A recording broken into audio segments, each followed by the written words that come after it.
Hey guys. This is part 10 of What If Naruto Was Trained by Kurama. And hit like and subscribe if you like this one, and also please check the author in the description. Let's start. We are pain, that's all. We are God.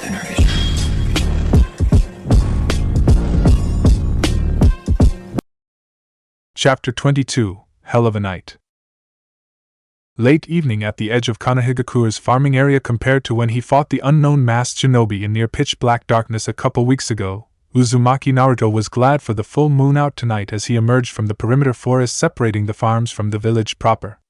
Even though he wasn't using his Sharingan or Fox Eye, his normal vision easily made out the massive expanses of farmland spreading out before him, all the way right up to the 50-meter-tall perimeter wall a little more than 15 kilometers from his position. To free up as much space as they could for farming in this undeveloped section of the village, the farmers were asked to live within the village proper itself and come out here only for work. To that end, only barns were built here for livestock and storage, and only patrols came by here at this time of the night. As a result, this area was truly sparse to the sharp eyes of one Uzumaki Naruto, even as he understood the necessity of Konoha growing its own crops and livestock. With strict control over who were allowed into the village, and the fact normal supply routes from outside could easily be disrupted for any reason due to the strained relations between all the major powers in the nations, it became essential for any large hidden village to at least produce its own food supply and be self-sustaining in cases of war or siege. It had the added benefit of helping the local economy by keeping food prices down, since merchants from outside the village didn't have the leverage to charge the citizens higher prices on the food they would have desperately needed otherwise. In other words, this was an important part of the village, and if Mizuki was doing something suspicious here, then it wasn't any good. Naruto quickly put his hands into the familiar cross-shaped seal with a whisper on his lips. Tajikage Bushin! 15 clones formed instantly out of puffs of smoke around their creator. They nodded to him silently, already given their orders when they were created, then scattered in different directions immediately to check all the barns, wells, and important features of the farmland like streams and ponds. It was highly likely Mizuki would have gone to one of these places for whatever he was going to do. So what's the status on our wayward assistant sensei?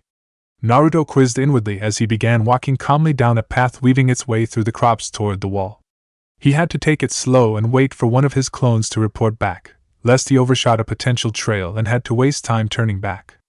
With his heightened sense of smell and the tracking skills he learned from Jiraiya, Anko, and Kakashi, there was little chance his clones wouldn't find any trace of Mizuki passing by here, especially when he had been around the assistant long enough to memorize his scent. There was silence for a long moment, as he felt Kurama's puzzlement. It's strange. I clearly sensed him in this area until a few minutes ago. However, he just disappeared. There's absolutely no way he's competent enough to evade my senses, not with the malice he was emitting, she replied, sounding seriously offended at the notion of that moron being able to hide from her senses. Naruto frowned. He did not like where this was going, since it was clear Mizuki was way too suspicious to be acting on orders. He would have to consider the possibility of treason, and act accordingly. There is interference in the area, though. I cannot sense anything beyond that wall. I think it's because of the detection barrier, and the wall made from that wood asshole's Mokuton. It's one of the few things in this world that could inhibit my powers, even if it's been more than 100 years since its creation. You mean to tell me he found a way outside from here?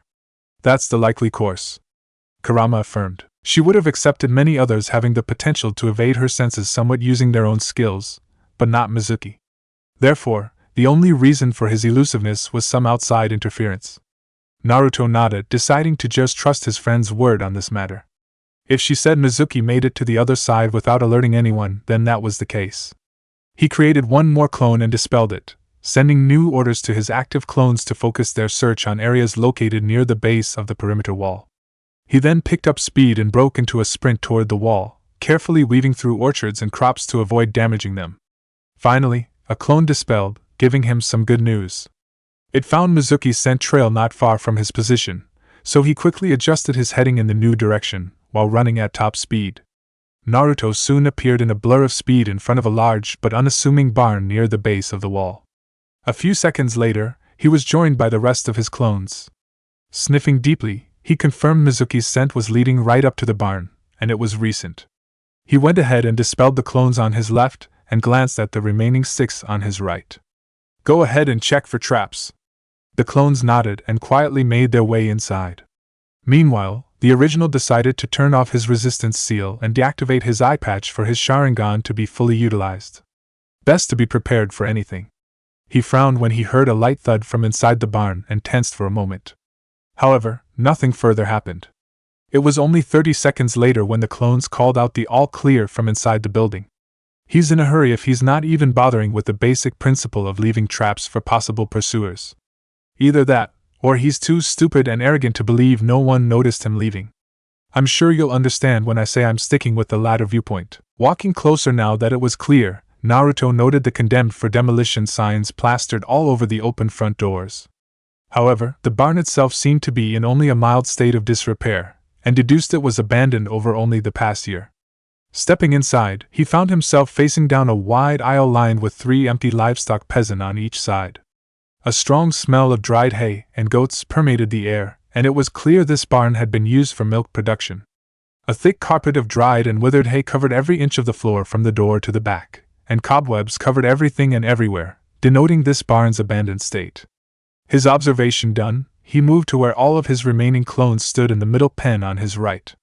He then casually leaned against the pen's fencing, making it creak slightly under his weight, and took a peek over the top. "What's new? We surprised his Doton clone trying to cover this up, boss. It didn't even see us coming," one of the clones reported as it pointed down to an hidden wooden hatch left wide open for anyone to see. Naruto noted one of his other clones pointing at a pile of earth on the floor on the other side of the pen that had some chakra slowly fading to nothingness inside. In addition, there were some shifted hay and loose floorboards near the hatch. He realized this secret entrance was double-layered to prevent the hatch being easily found by anyone who might have searched this barn in the past. So, the thud he heard earlier was because of the Earth clone being terminated. Good thing only Shadow clones transferred knowledge back to their creator. He did not need Mizuki to realize there was someone coming up behind him just yet. "We're sure he went through here?" Naruto quizzed, and the clones confirmed with silent nods. He took a quick moment to think before nodding decisively. "I'll be right behind you guys." The clones quickly hopped into the open hatch to scout ahead for possible traps. Meanwhile, Naruto stepped back outside the barn and held his hands together in a ram seal. After whispering a quiet apology to Kana and Ino for temporarily scrambling their internal sensors a bit with this blunt force technique, he quickly built up a good chunk of chakra within and released it in an invisible but powerful pulse wave spreading out in all directions that would continue onward throughout the entire village. At the very least, it should alert the Hokage himself to this general location. Turning back inside the barn and hopping over the fence into the pen with the hatch, Naruto was stopped by Kurama's grim voice. "Naruto, you're not going to like this."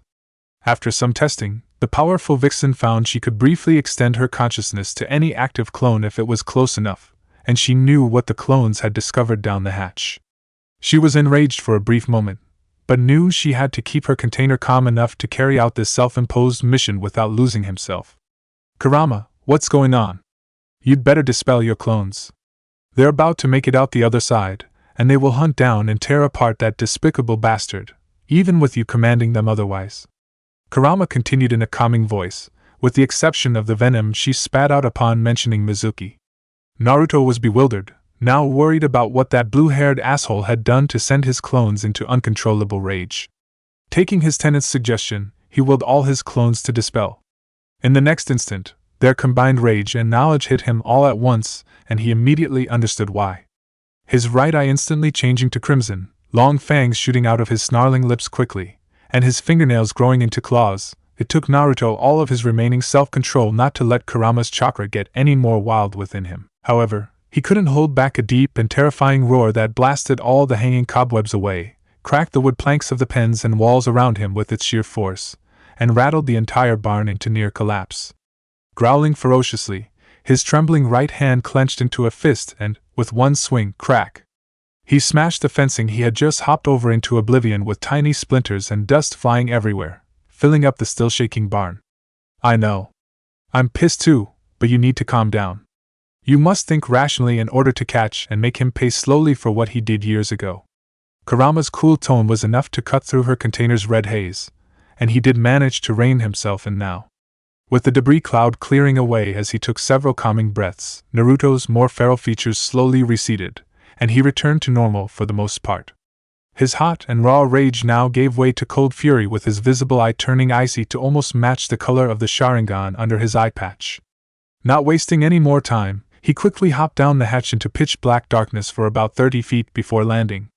Upon first glance, it was an unlit underground passage heading in the direction of the wall, and definitely under it, considering it took his clones about 2 kilometers to almost reach the other end. His active Sharingan took care of the lighting issue for him as he easily sprinted at full speed down the long and narrow tunnel. What he found odd about this passage was that all 4 sides were made out of hardened and smooth red clay with strange swirl markings covering every inch of the tunnel. Someone must have used a technique to build this tunnel, and he strongly doubted Mizuki did this. He'd have to leave that question for others who knew more about this strange building technique. Thanks for calming me down. I'm surprised you're angry over this, though. Baka, you really shouldn't be surprised. I may actually like a few more humans other than you by now. Even without that, anything that dares to harm those important to my partner will earn my ire as well. Naruto nodded, then scowled when his Sharingan picked up something lying on the dusty floor of the tunnel near the midway point. This was where his clones found it. He skidded to a stop and crouched to slowly pick it up, feeling a mixture of dread and hope as he finally confirmed an answer to a question left dormant for so long. It was a torn and dirty piece of white silk, and he held it open with both hands to see what he would find on it. He growled menacingly upon seeing the decayed but familiar flame symbol of a certain clan sewn onto it. This proved it. Hyuga Hanabi had been through here. She had been somehow taken out of the village while being briefly abducted by Kiri Missing Nin a few years ago. When Naruto and the Hokage rescued her, they noticed her white clan robe had a large hole on her back for some reason, even though she was completely unharmed. It was now clear one of the Missing Nin ripped the well-known symbol off and dumped it here in an attempt to cover up her relation with the famous clan while escaping outside the village. Finally, after all this time, Naruto had just stumbled onto where and how Konoha's impressive defenses were breached in that incident. He clenched the piece of silk in his hands with a cold expression. This meant Mizuki was likely the one responsible for letting the Kiri party in. Therefore, he was also responsible for Hanabi's life being in danger. Finally, he was the cause of her trauma, in which she still occasionally had nightmares to this day of being successfully abducted. Naruto was just about ready to go full transformation to wipe this miserable cockroach's existence off the planet. "Bastard, you're not getting away," he hissed, promising to put an end to all of this one way or another tonight. It boggled his mind to consider the damages this blue-haired idiot might have caused by allowing all kinds of enemies into the village over the years. Just how many lives did he ruin, both directly and indirectly? Was this for money, resentment, fun, or any other insignificant reason? Naruto was going to find that out one way or another. Tucking the piece of silk into his waist pouch, the blonde ran at full speed to the other end of the tunnel. He then quickly ran up the wall using tree walking, carefully pushed through a new hatch, and found himself inside a large hollow tree trunk with its interior overgrown with green moss everywhere. Glancing back at where he came out, he was impressed to see the hatch was covered by the moss as well. Closing it would have rendered it practically invisible to the eyes if any passerby ever felt inclined to check inside the trunk. Glancing around, he noted a small exit at the ground that he had to crouch to pass through. "I'm picking him up again now that we're outside past the wall. He's not far from here. In fact, he's stopped for some reason." Mentally nodding, Naruto ducked through the small exit to find himself standing in overgrown grass that loomed over him even at his height, and it completely covered the tree trunk's entrance. This secret passage into the village was very well hidden. Anyone would have had to be rather lucky to stumble onto this place, even if they knew they were searching for a hidden passageway in the general area. Otherwise, only an Inuzuka might have found this place if foreign scents just happened to be still lingering around. Making his way out of the tall grass, the blonde found himself in a dense forest with enormous trees dominating the scenery all around him. The canopy overhead was so thick the bright moonlight barely broke through the leaves and thin beams to spread some meager lighting at the ground level. Peering between the massive trees behind the hollow trunk he came out of, he made out the dark silhouette of the large perimeter wall looming over him. Kurama was right. They were now outside the village. Naruto then focused on the task of catching his prey when his nose picked up the scent again. At this point, he just couldn't help but allow his anger to burn slowly but surely, and some of his feral features began to manifest themselves as he moved closer to the latest object of his ire. Only a few kilometers away meanwhile, Mizuki, Konoha's newest Missing Nin, was hurriedly rummaging through a shabby wooden shack sitting alone at the edge of a clearing. He was searching for an hidden stash Kabuto had told him about. Flashback a few weeks ago. I can't take this bullshit anymore. No matter how much I try to sabotage that demon, it keeps turning in passing grades and never uses any of the wrong kata I taught that thing in sparring tests. It even had the nerve to attack Sasuke-kun for saying exactly what it deserved to hear. Mizuki ranted as he paced back and forth in Kabuto's school health office. The gray-haired medic sitting at his desk rolled his eyes when his comrade weren't looking. And it knows I was trying to get in its way.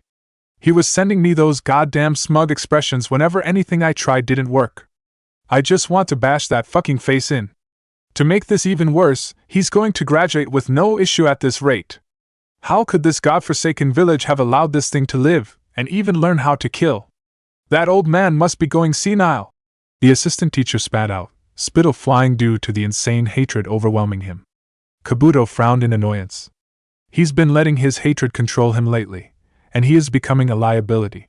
Not that he was much use to us before, but I can't just have him disappear anywhere near here. It'd draw unnecessary attention, even if I made it an obvious suicide. I'll have to give him an incentive to betray this village and leave on his own for no particular reason. This way, they shouldn't think to investigate his workplace and associates too much. He thought emotionlessly. Now, Mizuki-san, what did I say about discussing that out here where anyone can overhear you? He warned calmly, his tone laced with danger. The blue-haired man stiffened, before swallowing silently. Kabuto sighed wearily as he nonchalantly put up a privacy barrier to seal his office. It's apparent you're growing too impatient and emotional to be of any use here, he continued, his black eyes boring into Mizuki's alarmed ones. He then raised a hand to forestall the coming protestation. Outside the village to the northeast, there is a large clearing with a wooden shack. Inside, you'll find a stash I've left for anyone who wishes to defect to our master. In it, you'll find your next destination and something special to help you get accepted into our ranks easily. You'll need it since you're nowhere near strong enough as you are right now. He spoke calmly, ignoring Mizuki's fuming expression at being called weak. You have a month, and be sure to do something that'll draw their attention solely onto you. You're getting to be uncontrollable here, and I will not risk having you blow my cover.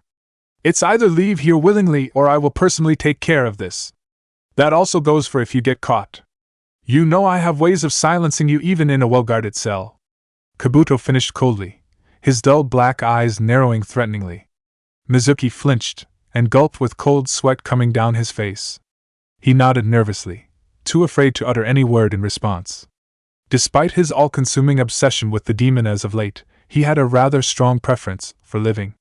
Present after a minute of searching, Mizuki finally found what he was looking for in a secret compartment underneath a floorboard in the far corner. He took out a small fabric-wrapped bundle and replaced the floorboard. After removing the fabric, he now had a folded piece of paper and a small wooden flask in his hands. After a quick check, the flask was filled with some light purple fluid inside. Putting the flask aside for the moment, Mizuki unfolded the paper to reveal a small map denoting a location in a small port town on the coast to the east, and a note next to it. Follow the map. Inside the flask is a mixture that will help you reach your full potential in an instant, and join our ranks. Wait until you've passed the borders and hid yourself to drink it. If you're discovered, you must drink it and destroy the flask immediately. It will provide you with more than enough power to defeat your enemies and escape. Mizuki grinned greedily, his thoughts completely focused on how much power he would have after drinking this special mixture. In addition, he was bringing Orochimaru something extraordinary that should give him an instant status boost in the new village his new master was building in secret. The Scroll of Seals should do very nicely with its collection of forbidden jutsu, items, and seals. It was no easy feat sneaking in and stealing this without the patrols noticing.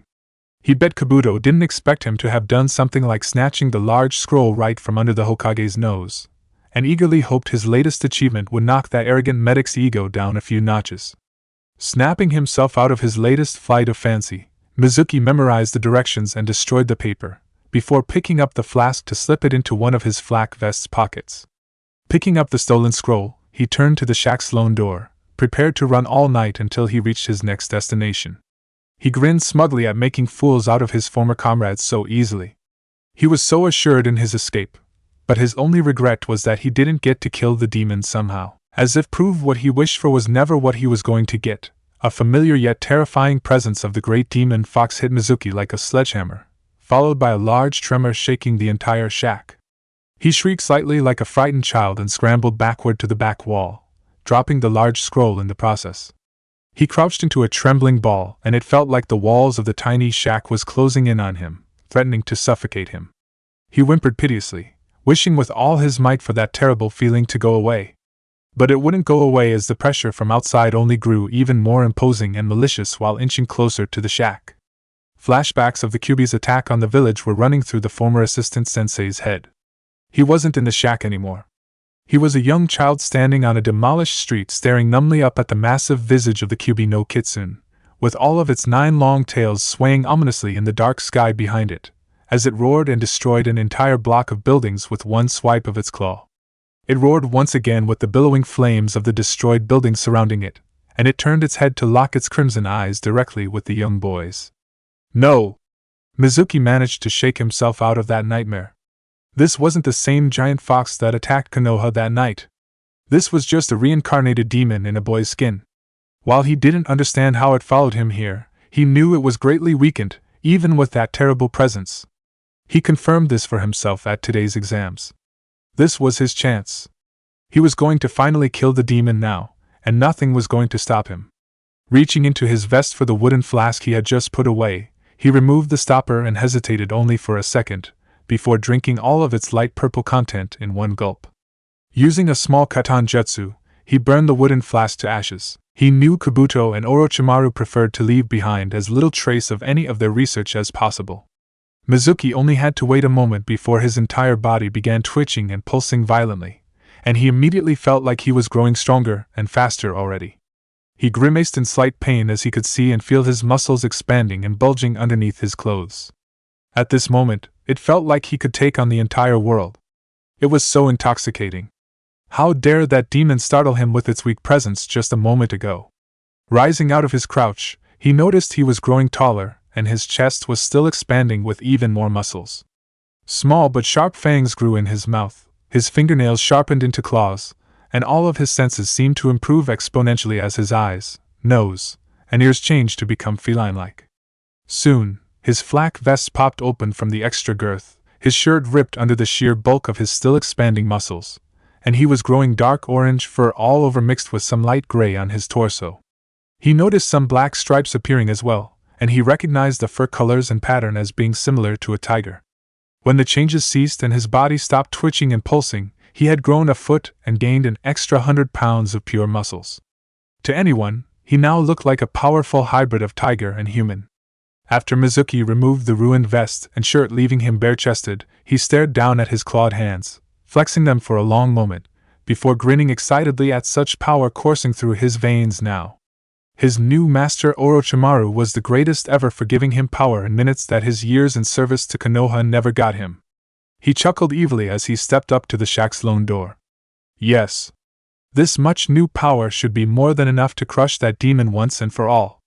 Crash! Mizuki's false sense of supremacy was the reason he was so flabbergasted when a giant crimson chakra claw plowed through the old wooden door just as he was about to open it. He just stood still while gaping like a dumbass even when the hand easily wrapped around his now thick torso and yanked. He was pulled through the now wide-open doorway and flung into the clearing with little effort. Knock knock, motherfucker! A rough and deep voice followed him while he was still sailing through the air, before landing harshly and rolling to a stop in the middle of the clearing. Surprisingly, that didn't hurt him at all. Whatever he drank apparently made him much more durable as well. He quickly rose from the ground into a crouch, ready for any follow-up from his opponent.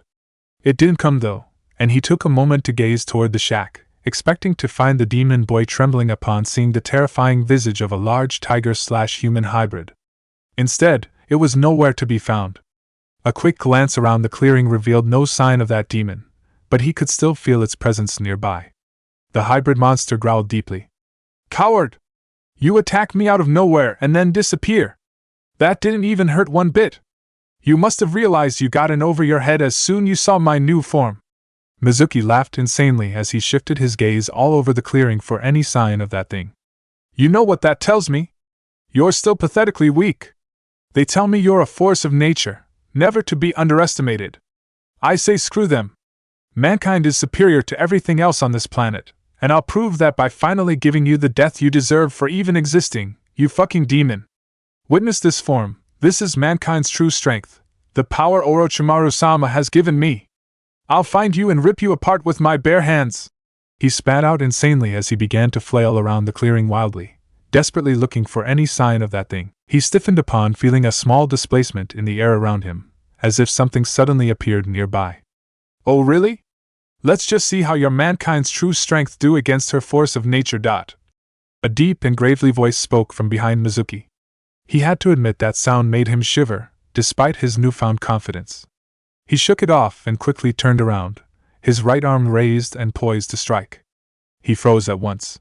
Four chakra tails. Those were the first things he saw.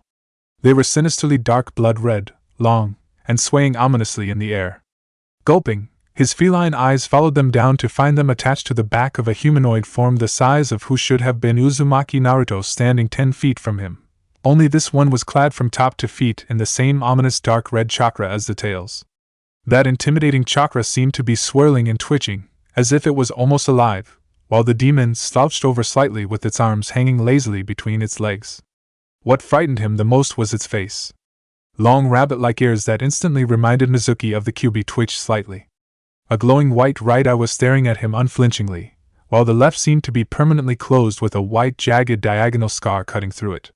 A glowing white sharp-toothed maw that was impossibly large for a human twitched open and closed, as if it was refraining from biting into something soft and fleshy. Seeing that the petrified Mizuki wasn't going to do anything to make good on his mankind's true strength, Naruto chuckled ominously, which was made even more chilling by his cloak's deep voice.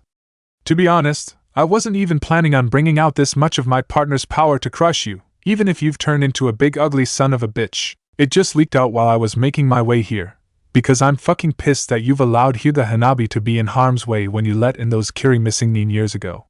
Mizuki's eyes widened in recognition as he remembered the Kiri missing nin. They were so incompetent they screwed up his side business when the incident brought down the heat on how they got into the village. It was earning him a good amount of money opening up that secret passage for enemy shinobi all these years as long as they didn't draw attention.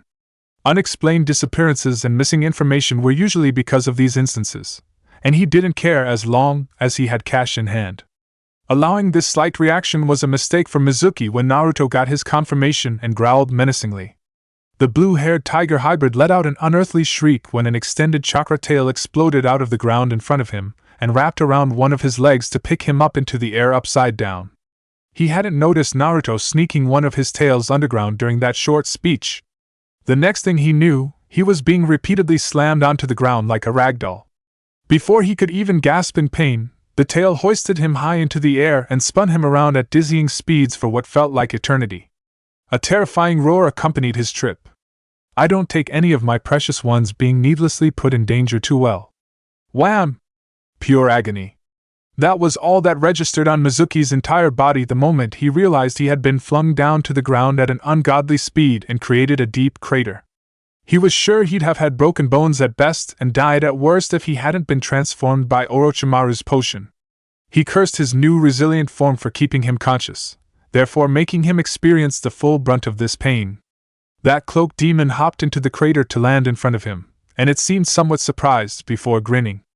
Oh goody, you're durable. That means I can keep this up for a while longer and I only need to keep you alive for interrogation later. Now I'm sure you didn't realize it at that moment, but you've babbled out another reason for me to make sure you hurt even more. The mini-Kyuubi pointed its left thumb at the scarred left eye. You see, that snake bastard cost me my left eye and nearly killed me. There's also this matter of him causing Mitarashi Enko, another person who's also important to me, so much suffering. The fact you're even remotely associated with Orochimaru would have put you firmly at the top of my shit list right next to him, if your hand in Hanabi-chan's kidnapping hadn't done it already. He growled with the shroud's terrifying face changing into a menacing frown.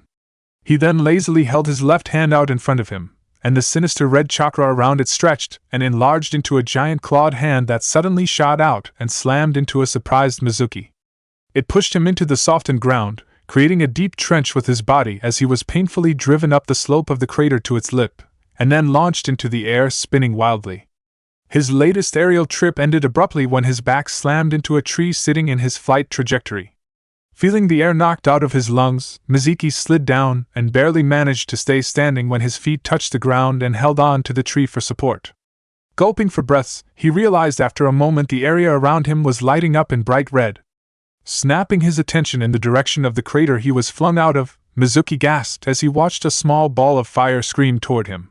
He barely had time to dodge out of the way as the tree he was using for support, and the surrounding ones, were suddenly toppled over in a large explosion.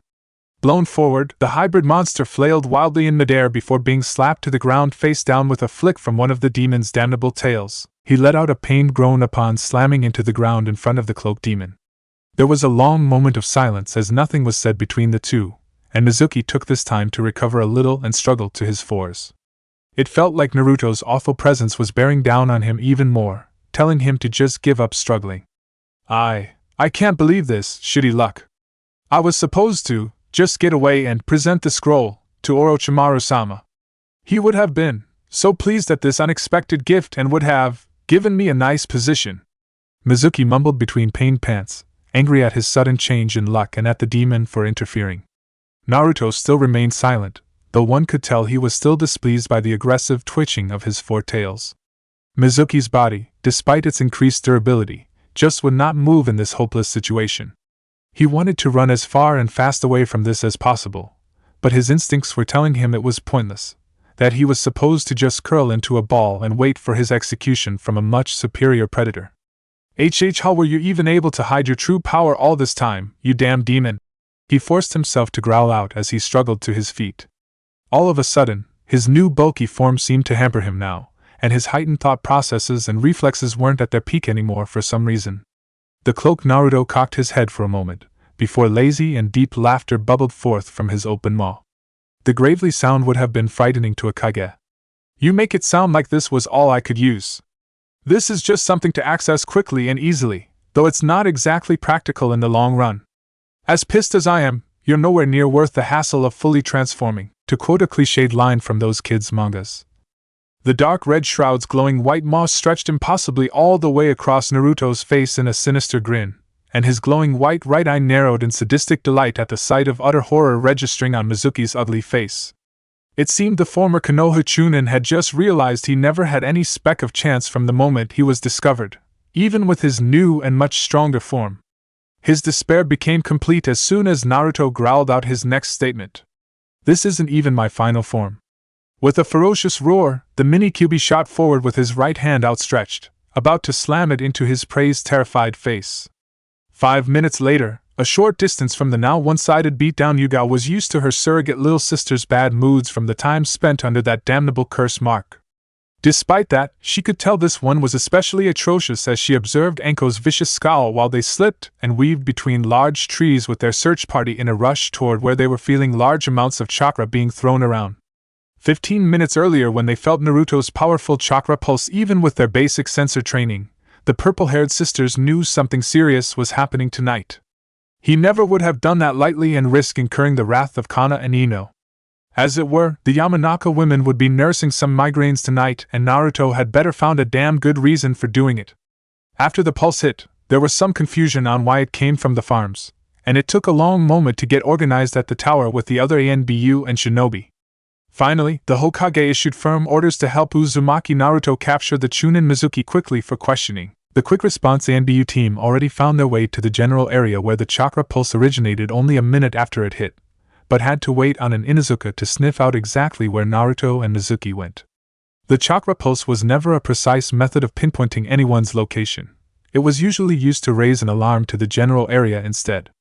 It was just a coincidence that Yugao and Anko's search team had an Inuzuka and they were the first to arrive. They quickly found the scent trail, made their way into an abandoned barn, and hopped down the still open hatch. That was when the air around the search party became frigid when Anko only took one look at the swirling patterns on the walls of the tunnel as they lit it up. She then snarled viciously before falling silent with her mood taking a nosedive, and Yugao's heart went out to her little surrogate sister. It was the same pattern she had seen all over the old underground laboratory complex where she discovered Anko restrained and left for dead so long ago. The party had already gotten out the other end of the tunnel quickly when the air became thick with lingering chakra from a battle somewhere up ahead. That was why they were rushing through the forest at this time. Yugao wasn't bothered by the imposing presence of the great demon fox's chakra, but the other one, she sneered in disgust. That foul chakra she was feeling made her skin crawl, and gave her a bad case of déjà vu as she was reminded of Anko's lapses in her control over that damned curse mark. Speaking of the young Jonin, she looked about ready to slice whoever had that foul chakra into tiny pieces and feed them to her snakes with the way she was squeezing a pair of kunai tightly in her hands. Anko-chan, Yugao whispered quietly behind her mask so only her best friend heard. The snake mistress's expression lightened a little upon hearing clear concern in the whisper. I'm okay, was all she muttered pointedly while still facing forward, her light brown eyes searching for any sign of Naruto. Yugao swallowed and gave a small nod. This wasn't the time for that. They'd talk afterward. The search party then felt a shift in the atmosphere and was suddenly blown back a few feet by a massive gust of wind followed by a small tremor in the ground just as the familiar feel of Kurama's chakra disappeared instantly. The surrounding forest fell completely silent. Not even an insect uttered a single sound. The members of the search party, with the exception of Anko, shifted nervously, before forcing themselves to push onward past this strange occurrence. Naruto-kun, Yugao muttered quietly, concerned enough about the sudden disappearance of the fox's chakra that she forgot her professional demeanor. Anko did the opposite by grinning victoriously. It's over. Is he okay? Yugao whispered, making sure to keep the conversation from prying ears. Oh, that's right. You haven't seen him really use the fox's power. That's just him releasing it, since he's apparently done wiping the floor with whoever pissed him off enough to use it. I'd hate to be the one facing him just then. It'd be exhausting for me to have to stay on full retreat out of his reach until he can't handle the shroud's corrosion anymore. Anko whispered back. Why you mean, there's something beyond what I've seen him use? Anko let out an uneasy chuckle. Yeah, I doubt you've seen him go up to 4 tails, his highest manageable level yet. It's not really practical against smart and fast enemies who can evade, since he only barely keeps it under control for about 15 minutes and it leaves him tired afterward. However, that doesn't mean it isn't scary as fuck to witness. Makes me wonder what he'd be like when he fully transforms. That made Yugao shiver. Naruto's 3 tails she saw in one spar was enough to make her nervous, and Anko was apparently implying 4 tails was a significant jump in power. Just how much of a leap forward was this rumored full power he obtained in iron? She was so glad Naruto was completely loyal to Konoha. If they ever came looking for a fight, the other jinchuriki were going to find a nasty surprise waiting for them. Just then, the search party burst out of the trees into a devastated clearing. There were massive gouges in the ground, burning fallen trees everywhere, and deep craters peppering the entire area.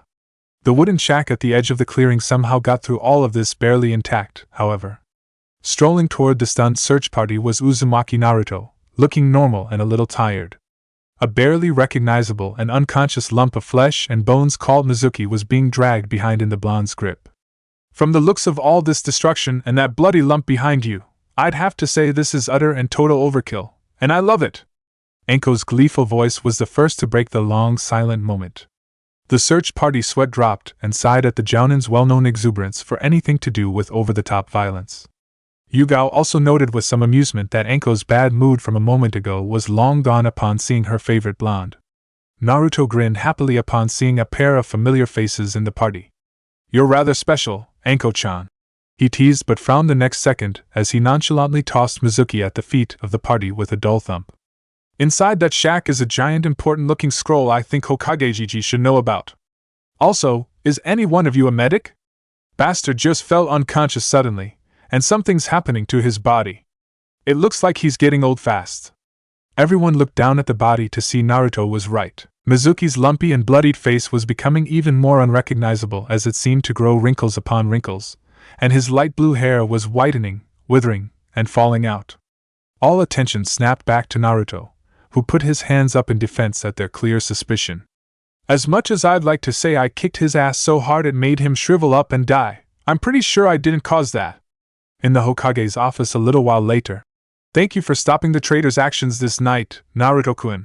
The third Hokage spoke with a nod toward his surrogate grandson standing next to Anko in front of his desk, which had the large scroll sitting on it. Yugao already split up to do a separate report at the ANBU HQ. Naruto nodded his acceptance with a grin, before frowning. I didn't mind the extra time I took with knocking that bastard around, but you guys took a while finding us. What's up with that? I asked Chika to get here and tell everyone of Mizuki's suspicious behavior as quickly as possible. Hiruzen sighed and pinched the bridge of his nose. Yes, our response would have been quicker if it wasn't for a rather overzealous guard downstairs. He stubbornly refused to allow Shikamaru-kun in to see me, thinking it was the glory of being a shinobi getting to a new graduate's head. Naruto let out a brief laugh and Anko smirked. They were imagining Shikamaru's irritated expression at being ignored for such an idiotic reason. Let me guess, he then trapped the guy in his shadow possession jutsu and marched him upstairs to find you. Hiruzen blinked a few times at Naruto's deduction. He vividly remembered the guard's panicked expression as he unwillingly barged into the office with an annoyed Shikamaru behind him, connected by their shadows. Yes, that is precisely what he did shortly after we felt your chakra pulse. How did you know? Naruto checked the office's clock. It's late and that guy was keeping him from his precious sleep. That's the only reason he was annoyed. He went straight home after telling you, didn't he? Hiruzen had to smirk in amusement. It looked like the Nara clan's legendary laziness was going to continue with the newest heir. Naruto then became serious. What happened with Mizuki? I know I didn't go easy on him, but he shouldn't have been so close to death already when I was done. Anko shook her head. I'm pretty sure it wasn't you that caused that. It was something else, she stated with a scowl as she touched the spot on her neck where her curse mark was. Naruto's eye widened at that implication. Hiruzen also understood the gesture and nodded for her to continue. I recognized the nasty chakra coming out of that guy as being somewhat similar to my own whenever my curse mark acted up back then. Only this one was crude and much more destructive to the user. Naruto squinted his eyes and thought. Kurama was telling me there was an odd change in Mizuki's chakra just before we found him. He was babbling like crazy about how drinking his gift from Orochimaru should have been enough to crush me while I was slapping his face around. So I guess that's what caused the change. Fat lot of good it did him though. It only made him a better punching bag. Anko nodded her affirmation but raised an eyebrow along with the thirds. You literally bitch slapped him nonstop? Yup, with all four tails included too. You have no idea how much I wanted to do it every time the bastard stared at me as if I'm lower than trash over the last year in academy. The two adults had to smirk at the image in their heads before Anko cleared her throat. That snake bastard hates the idea of his experiments being failures and had a particular tendency to dispose of his failed potions by dosing subjects he considered expendable. He'd then wait and observe the results for any unexpected discovery. Most of the time, the subjects just died painfully. I honestly think he'd do the same with his underperforming subordinates, just to see if something different happens from what he expected. Naruto frowned. You're saying Mizuki didn't realize he poisoned himself? Though it makes sense now because my Sharingan saw his entire chakra network was rapidly and completely burning itself out from the moment I found him. There was no coming back from that one, and I doubt he'd drink whatever this was if he knew it would kill him in the end. I'm not sure if Orochimaru did this himself. It's more likely a trusted spy he somehow snuck in here. I wouldn't put it past him to have some eyes and ears here. Nor would I. The third interjected. Mizuki was also babbling it was his own idea to steal the scroll. He might have pissed off someone here, no surprise there, so he might have been trying to get on the snake trader's good side when he left. Naruto mused. Unfortunately, we likely will never know now. A distorted voice crackled from behind Naruto and Anko, making them tense for a moment until they realized the voice belonged to the ANBU commander. All attention turned to the dark corner of the office where dragons slowly faded into existence out of the shadows. He perished just half a minute ago due to total destruction of his chakra pathways. Nothing we tried came close to stabilizing him at all, and all that's left is a wrinkled husk and liquefied organs. It wouldn't have mattered if Uzumaki-san had killed him with his own hands since he was going to die either way. Anko and Naruto shrugged while the Hokage looked thoughtful at the news. Good riddance. Aside from the betrayal, he was a pain in the ass at the academy with his favoritism and he put Hanabi-chan in danger. The blonde muttered as he pulled out the piece of silk with the Hyuga clan symbol he found in the tunnel and showed it to everyone with a quick explanation. Well, discovering that tunnel certainly answers our long-dormant question of how our defenses were breached in that kidnapping incident. Not to mention this also strengthens the link between Mizuki and Orochimaru even more. The third mused. At Naruto's tilted head, he continued. You must have noticed the odd markings on the walls of that tunnel, Naruto-kun. Orochimaru has a preference for using that pattern when building underground passageways with his earth affinity. Anko scowled at the explanation, but said nothing. I'll get started on collapsing the tunnel and search the surrounding area with my men for any more possible surprises. If you'll excuse me. Dragon inclined her head before fading into the shadows to leave the room. The third leaned back into his chair with a tired sigh. It's been a rather eventful night. It's a good thing Kurama-san picked up on Mizuki's actions. I fear to think about what would come as a result of this scroll being in my former student's hands, so please give her my heartfelt thanks, he stated as he patted a hand on the scroll. Naruto nodded. She says it wasn't a big deal. It sounds like this one's important. It is. After all, this contains powerful and deadly jutsu, seals, and items declared forbidden by the Hokages over the past century. In fact, information on one of your jutsu, Kagebushin, is in here. The blonde blinked a few times. I've noticed lately that jutsu isn't really good at staying forbidden. I mean, Anko-chan, Ero-senin, and Kakashi-sensei was using it too. I learned it because Kurama got the information from her time within my mom. The main similarity between all the people you just mentioned is our large chakra reserves. Even then, just because you can do 100 clones at once without breaking a sweat doesn't mean we can. We barely handle between 10 and 20, so believe me when I say that we don't just teach this to anyone. Take Kurenai-chan as an example. She just made Jounin recently, but she wouldn't have been able to make more than 1 or 2 clones without getting depleted quickly because of her small reserves. Anko interjected. She's correct. Please refrain from teaching that jutsu to anyone if it's not needed, the third requested. Naruto nodded his acceptance. Now I'd want a more detailed report, but it's been a long day with the graduation and now this. I propose we put this off for another time. Have a good night. The old man muttered as he rose out of his seat tiredly. Somewhere else in the Hokage Tower, two Chunin were walking together down a long and dark hallway after being dismissed by their squad commander for the evening. Been a while since there was some excitement, huh? One of them muttered. I wouldn't exactly call one of ours turning traitor exciting. The other replied with a disapproving frown. You know I didn't mean that part. At least the son of a bitch died, though. Yeah, it was that Uzumaki kid, right? The one who found him first. Ha! Don't bullshit me. No way a brand new baby genin could beat a Chunin. That info has to be wrong. They continued onward, unaware of one of the shadows in the hallway shifting shapes behind them. A human head poked out. Kabuto smirked as he got confirmation that he successfully tricked Mizuki into killing himself. It was never anyone's intention for that idiot to make it to Odogakure, and he was looking for a way to try one of his potions based on some of Orochimaru's masterful works. He knew it was going to kill whoever drank it, but a perfectly expendable test subject made himself available at the right time. Now all the twisted medic needed to do now was to find his way to the body and gather data before they disposed of it. Even if Mizuki had escaped by some miracle and made it to the port town indicated on the map, all he would have found there was a popular gathering point for hunter Nins who'd likely have gotten news about him turning missing Nin by then.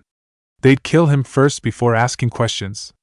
Kabuto pushed his glasses up his nose before disappearing back into the shadow, frowning with one last thought. That Uzumaki Naruto might require more observation. I always thought what I've heard happened in Iron was a bit off. Soon outside on the streets. You caught a traitor on the very first night of your shinobi career. Good job, rookie! Anko exclaimed as she slapped a hand on Naruto's back hard, making him wince. It's part of the job.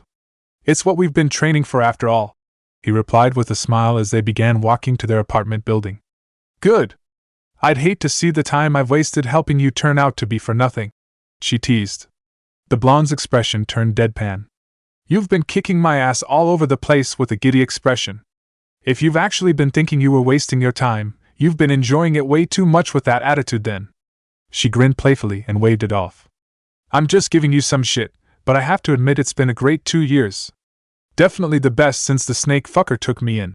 It was a testament to her trust in Naruto that she was openly talking about her traitorous ex-sensei with him without feeling defensive or angry. Does it have to be only 2 years? Naruto replied with a smirk that made Anko's stomach do a little flip. It also didn't help that he was nearly the same height as her now. He definitely hadn't been a gaki for a good while. She recovered with a warm grin. No, it doesn't. Let's work for year 3 and beyond, she replied softly, deciding to straighten out her feelings about the blonde next to her this very moment. Thinking back to the dinner at the ramen stand earlier tonight, She saw how much Naruto cared for Hinata and Ino just from the warm expressions he displayed while interacting with them. Oh, how she wished she had that look directed at her, to know how hot his kisses would make her, and to feel how his rough and calloused hands on her soft skin would fill her entire being with bliss. Remembering what Yugao had said about Naruto definitely liking her, it made her heart race knowing that, despite her age and rather humble background compared to the rich and noble heiresses, he wanted her just as much he did Ino and Hinata. She also appreciated that he was giving her all the space she needed to figure this out without any pressure. Was she ready to take this chance now? She knew she began to feel attracted to Naruto while she spent that summer training with him. That he protected her last silver of innocence and removed her cursed seal without any ulterior motive beforehand admittedly added a lot to that infatuation.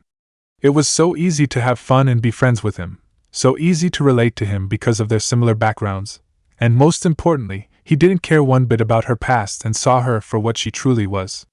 As soon as Anko realized what she felt for Naruto to be the onset of love, she ignored it outright at first because of the age difference. However, it didn't take her long to realize he was mature, and he was going to grow up physically before she even knew it, so she decided to wait this out instead, like a long one-sided courtship. It wasn't like there were any other man even remotely close to him in potential and appeal.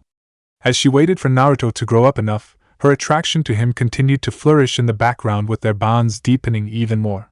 When Naruto suddenly returned to Konoha broken and nearly dead this past summer, all the emotions brewing within her came to the surface at once. She knew she was hopelessly in love with him the moment she felt her entire being shatter from within upon hearing he was holding on to his life by a thread. Only her ingrained habit of being a tough-as-nails kunoichi kept her from breaking down sobbing in public like Hinata and Ino did. The horrific and constant effects of her curse mark were bad enough to make her contemplate taking her own life many times, but she never let it beat her in the end.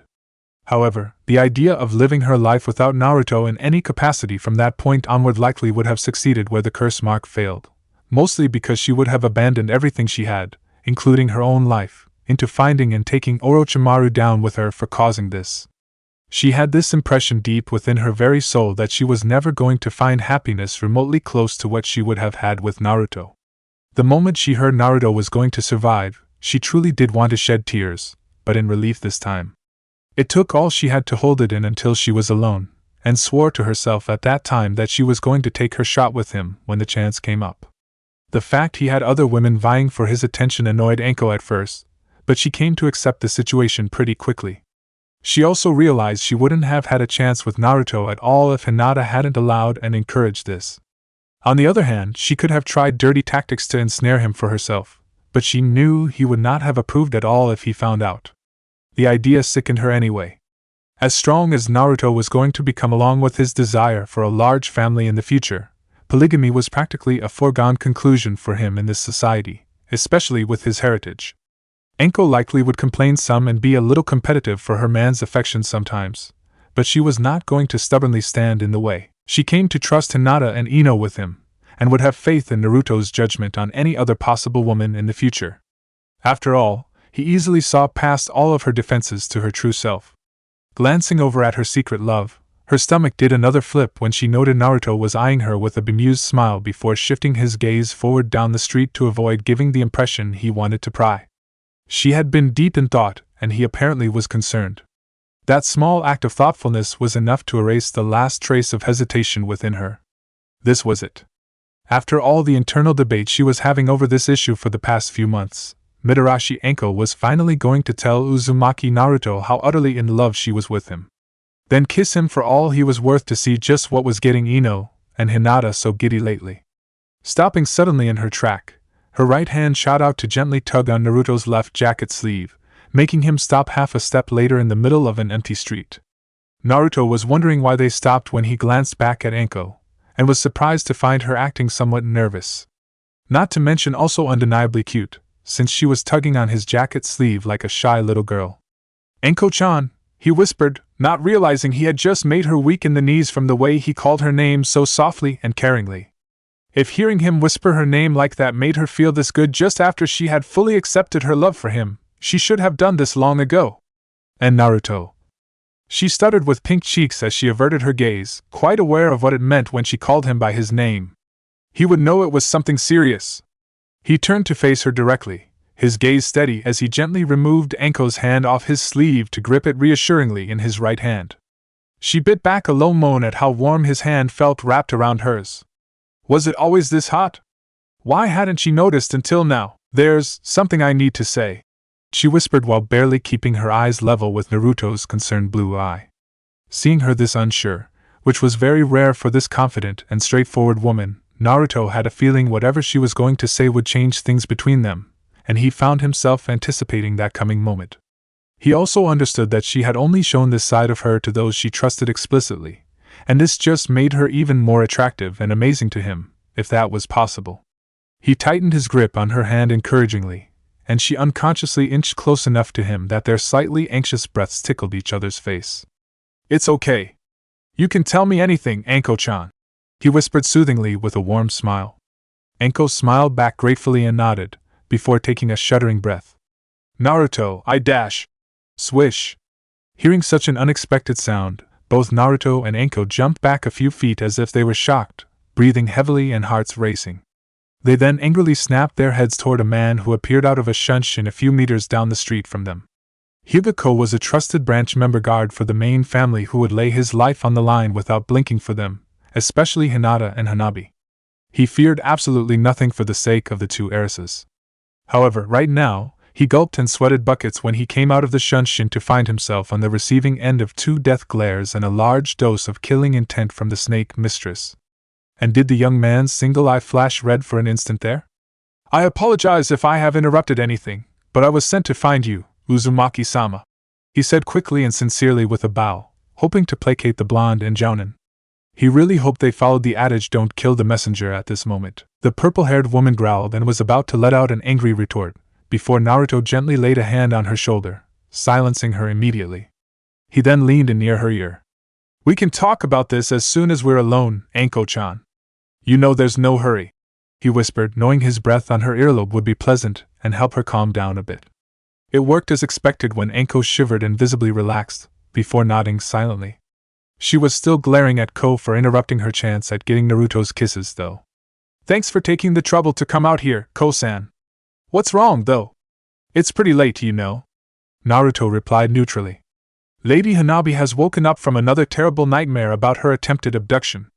She has requested your presence if you are able to come, Uzumaki-sama, Ko explained with another sincere bow.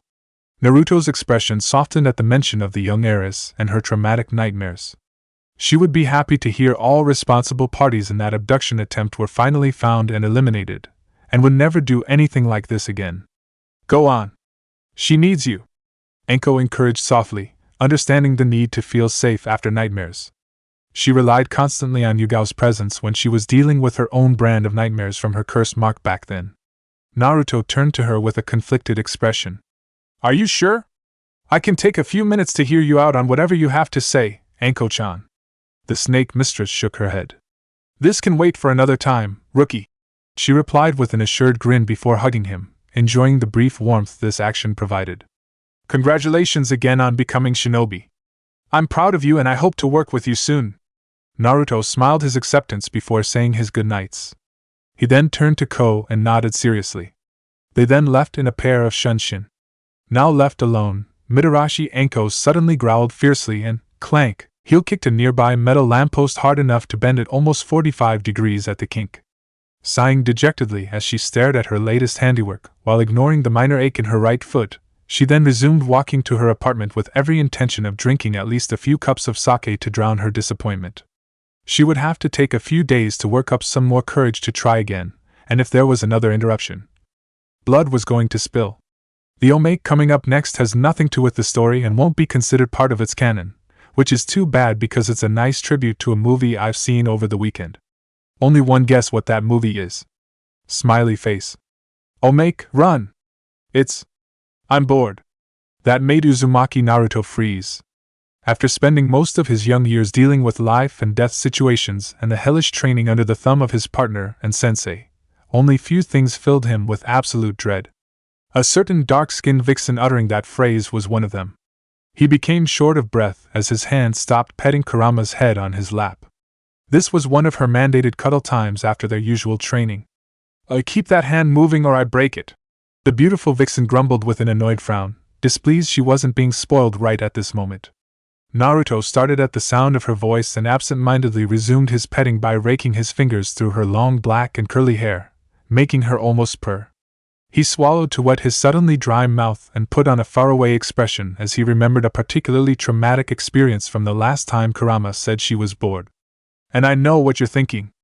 Last time was an accident, you know," she defended before almost purring again under his ministrations.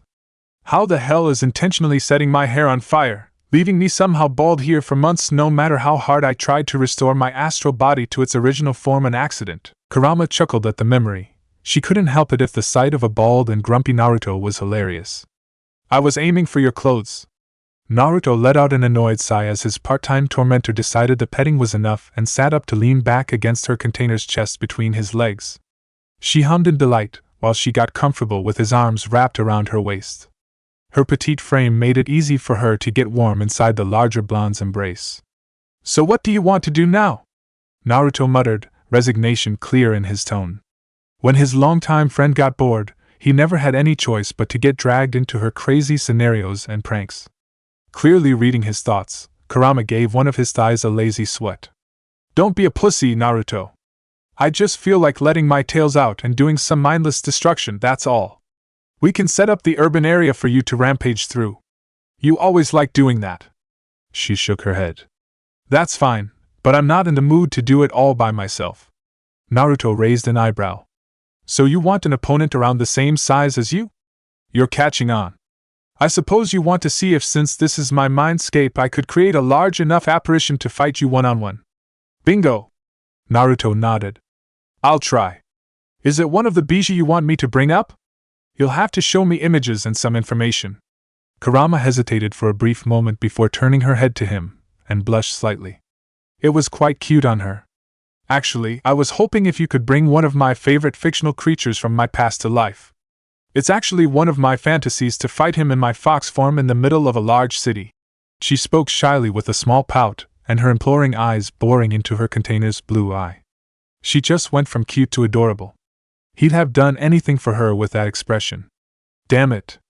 All right, show me." Kurama lit up in delight, and snapped her fingers to bring up a holographic screen in front of the duo. As Naruto scanned through the images and information, he understood why his tenant would have loved to take on this creature if it ever existed. "Any of those movies about this?" Kurama's beautiful golden eyes flashed mischievously as she smirked. "Yep, over 30 in my memory." Soon it was a busy day in an enormous city. Countless people of various ages, colors, and sizes were walking on the streets heading toward unknown destinations. Great skyscrapers towered over them as if they were walling them in. No one paid this any mind, since they were used to the sight from the countless trips they made through the downtown area before this day. The droning of this endless commute was abruptly shattered by a thunderous roar that cracked every window in every building for blocks from its sheer force. All the people froze in their tracks with dread filling them as they remembered that sound from so long ago. They all stared in the direction the roar came from, desperately hoping that it wasn't that. A lone crimson tail punched through a massive skyscraper above them as if it was nothing, before 8 other tails also punched through in quick successions to bring the building crumbling down faster with a loud crash, causing a massive dust cloud that blanketed the streets for blocks. Thudding footsteps were felt and heard, and yet the people were still frozen in terror as they made out a massive silhouette with long swaying tails in the large dust cloud. Finally, the dust cleared away enough to reveal the massive and terrifying visage of the Kyuubi no Kitsune. As the giant crimson demon fox glared down at the population menacingly, one of them found his voice long enough to scream as he pointed at the ancient entity. "Run! It's the Kyuubi!" And that was the trigger for every person on the streets to scatter and run in every conceivable direction, while screaming in panic. The great fox roared in delight at the chaos going on underneath her, and allowed her 9 deadly tails to thrash around, bringing down everything within their range. She then breathed a massive stream of fire down the street before her, engulfing countless people in it. Unnoticed, those same people popped instantly into puffs of smoke in the flames. After a long scene of horrific destruction, the Kyuubi roared intensely skyward in a clear declaration of certain victory with a third of the city already lying in ruins around her. That was when she was interrupted by a challenge, a loud and deep screeching roar that shook the entire city and sent chills down the spine of every person somehow still alive. They also recognized that sound too, and their despair suddenly found new depths as they realized there was another one coming here. The QB snarled and snapped her head toward the direction of the roar to find an enormous dark gray lizard-like bipedal creature, with huge and intimidating spikes running down the length of its back and tail almost as long as one of the QBs, rising out of the water in the bay bordering the city. As it slowly lumbered onto the shore with thundering footsteps, it was clear this new creature's substantial bulk and its estimated height of 110 meters almost loomed over the more leaner QB's 90. However, it didn't mean she was any less deadly than the new creature as she growled with her hackle rising and her long tails swaying threateningly. "It's Godzilla! Godzilla!" One of the survivors stuck between the two monsters chanted almost feverishly as he pointed tremblingly up at the enormous lizard-like creature. The population then screamed in panic and scattered once again to get as far from the two monsters as possible. Godzilla let out another screeching roar as if responding to the name and plowed forward toward the smaller QB, knocking down buildings in his path as if they were mere annoyances. Kurama grinned briefly. "Naruto, you've made me a happy gal!" she roared loudly, and struck first by nimbly hopping high up to the side of a nearby tall building that barely held her mass long enough for her to leap off it and slam into the large lizard's chest feet first. The building she used blew apart easily from the tremendous force. Godzilla's feet slid back a bit from the impact but otherwise withstood it easily. He then tried to push the coiled form of the great fox off with his arms even though her feet were still firmly planted on his chest. That was her intention when her 9 long tails quickly wrapped around almost every inch of his massive body. She then tightened them to immobilize him and broke free of his grips to get into the perfect position to pummel him. Godzilla roared angrily into the QB's face, and she roared right back in reply as she reared her arms back to swipe at his defenseless head with her powerful claws. However, her eyes caught a flash of bright blue and she immediately untangled all of her tails and pushed off Godzilla forcefully to get away from his sudden atomic breath that shot through where her head was just an instant ago into the sky.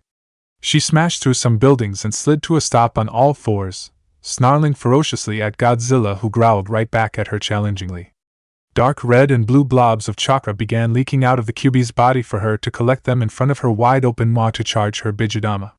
In response, Godzilla growled as the spikes on his tail began to glow, and it was slowly moving up his back until his mouth glowed bright blue menacingly. He was apparently charging up another atomic breath. High up on top of the tallest building in the city's downtown district stood a lone figure holding his hands together in a snake seal for concentration to keep Godzilla in existence.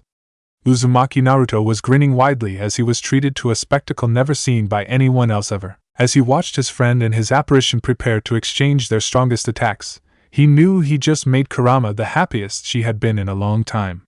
There was a bright flash, and a massive explosion engulfed a large portion of the city that plowed through every building for miles with its powerful shockwave, and it rattled the skyscraper he was standing on, making him nearly fall off. After regaining his balance, he shook his head exasperatingly at the mass destruction going on down below as another exchange of roars were heard through the huge dust cloud that resulted. He might be helping her relieve one of her fantasies, but who was going to clean up the mess after this? He knew the answer already when another large explosion shook the building once again. It was going to be a pain in the ass for him to restore all of this area back to normal. "Now, I kinda want to join in on the fun," he muttered dejectedly. "Oh, make 2, alternate ending. You know what? This is my world, and I can," Naruto declared loudly, before he leapt off the top of the building. As he fell through the air spread eagle, he thought back to a robot design he saw in one of the movies from Kurama's memories and concentrated on it. Appearing out of thin air around him, massive metal pieces quickly began to assemble around him until an enormous 100-meter-tall humanoid robot was now falling in his place. The massive machine then moved so it could activate its booster rockets to soften its landing. Even then, the entire city still shook under the roar of the rockets and the impact when the large robot touched down in front of the two fighting kaiju. "Huh!" was the simultaneous grunts from both Godzilla and Kurama as they stared at the new challenger.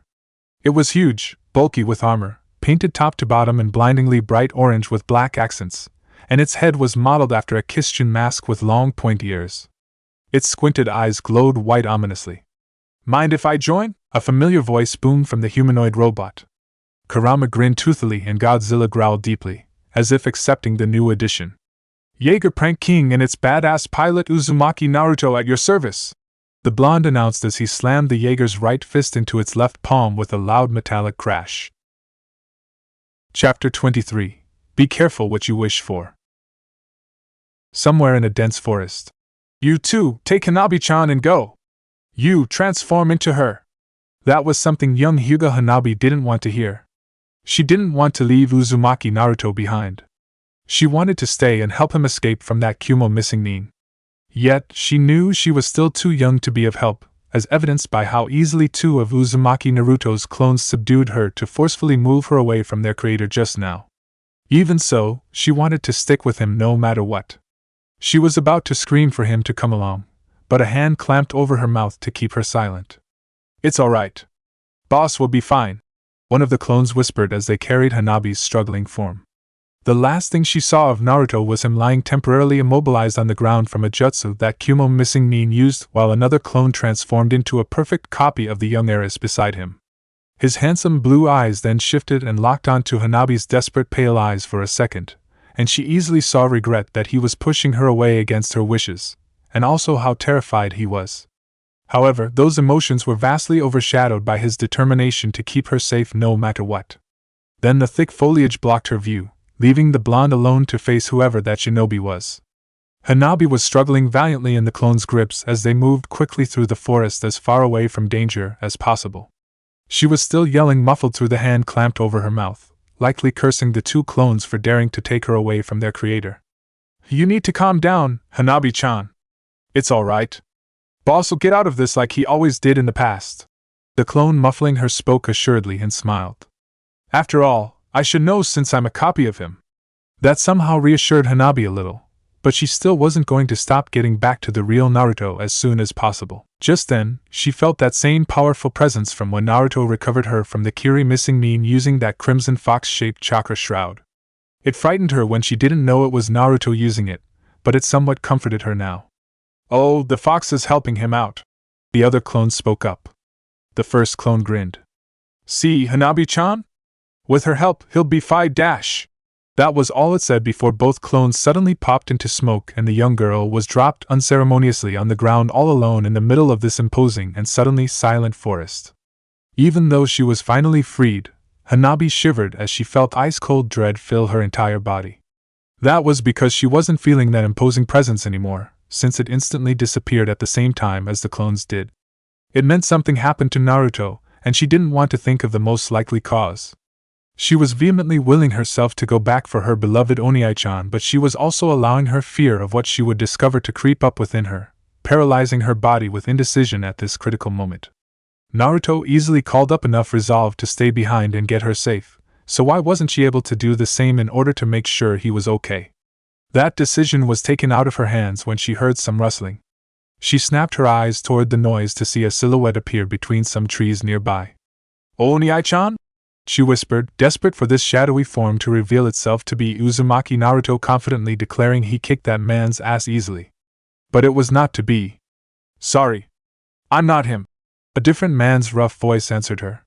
The young heiress stiffened in shock, despite her instincts screaming at her to move in the opposite direction even with her legs refusing to work. The silhouette revealed itself to be the Kumo missing nin as he moved closer, but she wouldn't have noticed this because her wide and trembling pale eyes were completely focused on the man's hands. They were soaked up to the forearms in something dark red and viscous, with some dripping off the fingertips as they hung at this man's sides. As Hanabi darted her eyes away in a desperate attempt to avoid consciously linking the familiar-looking liquid to the obvious cause, she realized too late that there was so much more covering most of this nin's clothes in large splatters.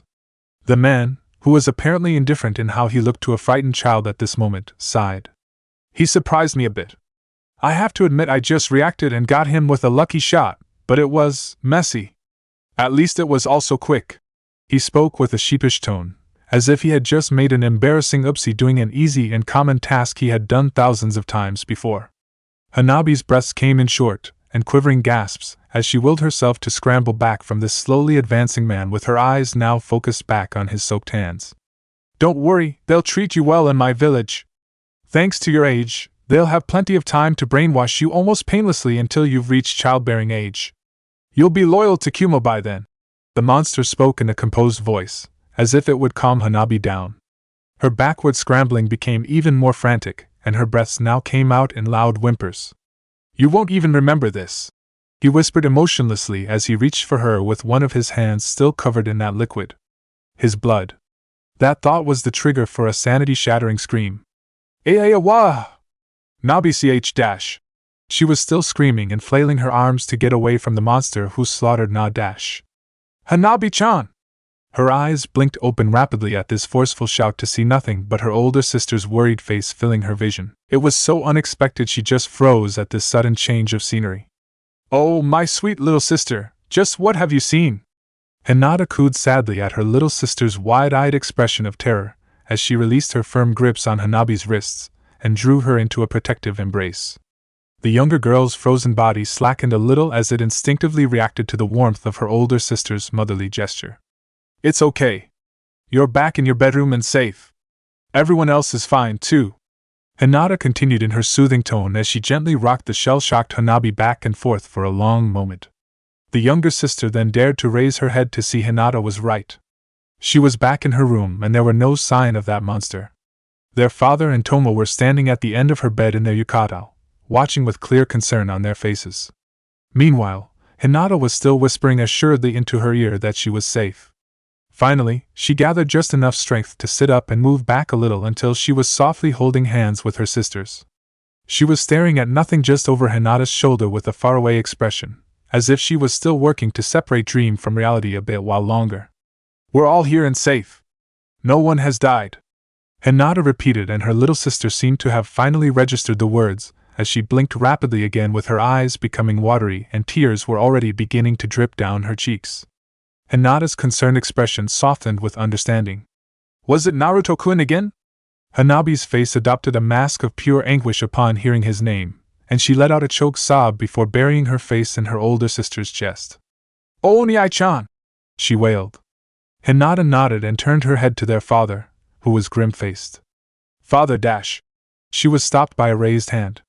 I understand. I shall have someone retrieve Naruto-san immediately, he assured before turning to leave the room. Tomo sat on the edge of the bed next to Hinata and reached over to rake her fingers through Hanabi's hair. She relaxed more with the caretaker's comforting action, though she was still crying weakly in Hinata's chest. Poor dear. Just when the nightmares were about to disappear for good, they've picked up since then, Tomo whispered, careful to vaguely imply Naruto's near death last summer for the young girl's sake. It's easy to see she really is amazing, because she's had more nightmares related to that kidnapping incident than any of us realize, yet she did not let these affect her. It's just the occasional dream like the one tonight she couldn't endure, Hinata whispered in reply. Tomo nodded, knowing she meant it was only the ones with Naruto dying gruesomely that were the worst and most traumatizing for Hanabi. She adored him so much that she desperately needed to see if he was really alive and all right after each one of those horrendous dreams. Why you shouldn't have to get Onyai-chan for me every time, Nei-chan. I'm old enough and I need to deal with this myself someday. Hanabi suddenly mumbled, somewhat muffled by her sister's large breasts. However, the tone of her voice told everyone listening she wasn't really meaning what she said. She always did like being spoiled by Naruto. Hinata shared a smile with Tomo as she gently raked her fingers through the smaller girl's hair along with the caretaker's. Hanabi-chan, do you honestly think Naruto-kun would ever find this annoying now or even 10 years later? You know he will always come whenever you ask for him. Meanwhile, outside the Hyuga compound this sucks. She just had to pick tonight. Kurama muttered grouchily. Naruto grinned. Didn't you say you liked Hanabi-chan earlier this evening? I'm rethinking that after she interrupted Anko's confession. She should be able to deal with this on her own at her age. You've heard the kind of dreams she's had in the past, and they definitely were not the typical monster jumps out at you fare. They were realistic and emotionally scarring. I would have never let silly nightmares affect me if I ever did have any. She's not you. And of course they'd never affect you, you're what nightmares are made of, after all. Naruto thought amusedly. Oh, real fucking funny. How hilarious will it be when your face meets my fist repeatedly the next time you come here? Yeah, I already get that with your hellish training. Why the sudden interest in Anko-chan possibly confessing to me anyway? He replied, dismissive of Kurama's half-hearted threat. Your human dramas and awkward courtships amuse me. Plus, I like her. I bet it has something to do with the both of you being total sadists. That's right. All sadists unite. I extend an invitation to you too. Naruto raised a confused eyebrow. Don't lie to me and say you didn't enjoy tormenting that little cockroach tonight. I'm not even talking physical. Your slow and systematic annihilation of his confidence and mental state as he realizes with each blow you land and each sentence you speak that he was absolutely no match for you gave me the tingles. A lot of them. Kurama cut in with a sultry purr at the end before he could say anything in denial. He blushed briefly at her frank statement and shrugged, deciding not to give any response. He got back to the original subject. What makes you so sure Anko-chan was going to confess? She may have been trying to tell me something else, like how she broke my favorite ramen bowl. I know she was the one who did it. He felt Kurama's deadpan stare boring through his mind for a long moment, if that was somewhat possible. God damn it! Your girls should have finally cured you of your diamond strength density. I really don't need to be banging my head against more trees after watching you miss one obvious clue after another, like with Hinata for years. You dumbass! No need to be rude. I'm not denying the possibility she was about to confess. It certainly felt like that tonight. However, I'm not going to assume anything until I've actually heard the words from her, or she just jumps me and shoves her tongue down my throat. Kurama chuckled. That's certainly something she would do. We'll have to put this on hold, since it looks like you're here. Indeed, Naruto had arrived in front of Hayashi's house with Hyuga-ko, the unfortunate guard who were sent to retrieve him from a very irritated purple-haired woman. The man had a feeling he interrupted something important, but he had been ordered to find Naruto as soon as possible. Uzumaki-sama, this is where we part. You will find them in Lady Hanabi's bedroom. Ko spoke while he stood by the front door to slide it open for Naruto. The blonde nodded. Thanks for your help, Ko-san. See you around. Uzumaki-sama? I truly do apologize if I did interrupt anything between you and Mitarashi-sama. Despite this man's genuine intentions, Naruto was feeling a little jilted on not getting to hear Anko possibly tell him she liked him. Either that, or she was finally going to admit it was her who broke his favorite bowl. She was going to confess, damn it! Forget about that damn bowl. Kurama suddenly ranted upon hearing his thoughts. Ignoring his tenant, Naruto clapped a hand on the guard's shoulder, making him jump a little at this unexpected contact. I'm not bothered at all. But it's Anko-chan whom you should avoid for the next week or so. In fact, he suddenly put on a grave expression as he reached his right arm around an increasingly nervous Ko's shoulders and cupped his left hand next to his mouth, as if he was whispering a secret. I like you, so you really should run away like your life depended on it whenever you see her. I mean it, run away like a bitch, you hear me? His whispering became frantic with his right eye trembling and bulging for added effect. Ko swallowed hard with his knees shaking a little. Like many others, he had heard many terrifying stories about the snake mistress temper. Naruto was going to help fan the flames a bit for a little payback. You're totally a sadist, Kurama proclaimed gleefully. Have I not explained to you repeatedly that frightening my guards is not conducive to the smooth operation of this compound's security, Naruto-san? A new male voice spoke up smoothly behind the two. Ko jumped a little and Naruto smirked as he turned around to greet Hayashi, who had his right eyebrow slightly raised. Just giving him some advance warning, Hayashi-sama. He might have pissed off Anko-chan and I only managed to calm her down this evening. No guarantee I'll be there next time if they see each other soon. Naruto knew he was spewing bullshit. Despite Anko's well-known propensity for beating up anyone who pissed her off at the moment, she also had a short memory. She wasn't the type to hold any grudge for long with the sole exception of Orochimaru. No need for Ko to know that though. Hayashi turned his head to a sweating Ko. I would accept Naruto-san's recommendation if I were you. If you ever see Mitarashi-san, you should what was it that he said run away like a bitch. He warned in grim tone. The guard was sweating and close to trembling. You may return to your post. Hayashi continued as if he hadn't delivered that warning, and Ko nodded shakily before leaving. Meanwhile, Naruto was snickering as he moved into the house with the clan head. Did he interrupt something you were doing too? He whispered slyly. I have no comment. Hayashi replied instantly with a straight face. Oh phooey, I'm sure I'll get the same reply from Tomo-san too. Naruto grumbled without thinking. A hand instantly clamped down on his shoulder with a tight grip, stopping them both in the middle of the hallway leading to the house's living quarters where the women were waiting. Naruto gulped and turned slowly with a wince on his face to see Hayashi's shocked expression, which was a rarity for anyone to see.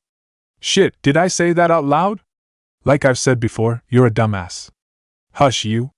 It took Hayashi a long moment to regain his composure, and then he spent a few seconds contemplating how Naruto found out about his highly secret relationship with his daughter's beloved caretaker. It wouldn't have been a stretch to say that secret was just as well guarded as most of this village's sensitive information.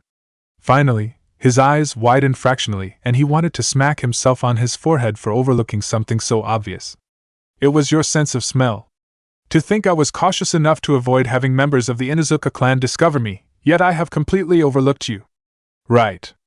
It's not like I boast about my nose all the time like they do, though. I've smelled your scents on each other since shortly after Hinata-chan and I began academy. I didn't care about what it meant until I got the talk a couple years later, though. Why have you not said anything for so long? It's clear you were keeping it a secret for her sake. If your elders ever caught wind of this, they would kill her with the caged bird seal before you could even lift a finger to stop them. Just because you're the clan head and she's a lowly branch member. Naruto muttered in disgust at this clan's continued practice of segregation. Even when he had years to get used to how this clan worked, he would never accept it. You and Tomo-san helped me out a lot over the years, and I owe it to you too for me to never utter a word of this to anyone, he finished with a serious expression. Hayashi was touched by this young man's loyalty, even though he felt it was his clan who owed him more. Thank you. It means a great deal to hear these words from you. Dare I assume my daughters does not know? Not yet. But I'll tell you right now, they'd wholeheartedly support your relationship like I do. From what Hinata-chan told me about her mother, it sounds like she would have fully approved of Tomo-san for you and her daughters after her unfortunate death. Hayashi smiled slightly, knowing Naruto was right. It was why he was sure Hitomi would have kicked his ass in the afterlife if he refused to act on his developing feelings for Tomo just because of an unnecessary sense of loyalty to someone who had already passed on long ago. It was almost like his deceased wife sent this wonderful woman to him and his daughters from the beyond during a time they needed her most. It turned out Tomo also needed the three of them just as much. Despite her kindness and incredible natural beauty, she was undesirable as a bride because a medical condition left her unable to bear children. Being asked to take care of and love two wonderful girls full-time from their early ages was a blessing that she never dreamed of, not to mention she also finally found true love with a man after so long. I desire nothing more than to reveal our companionship to them, but it is too risky for Tomo-chan, he replied soberly, not realizing his slip-up on the suffix for his secret lover. Don't worry, that's what I'm here for, Hayashi-sama. I'm making good time on a project for your clan.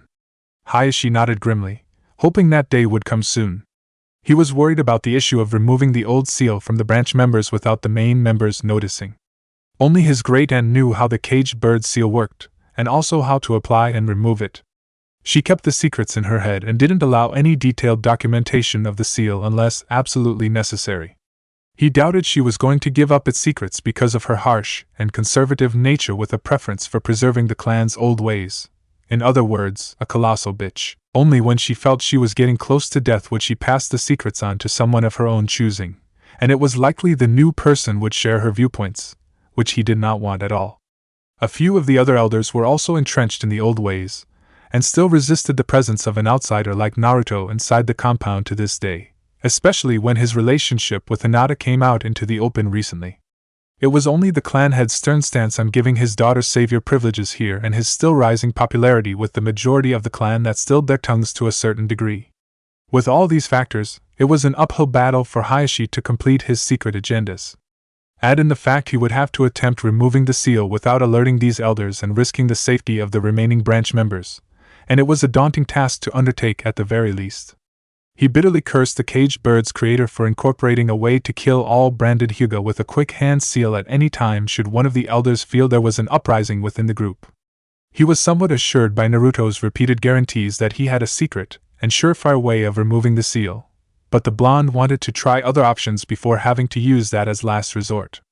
One thing was evident, the young man was never going to allow either of the two heiresses to be branded. Knowing that certain fact made Hayashi feel assured about their safety if he was left incapable of preventing that hateful event in any way.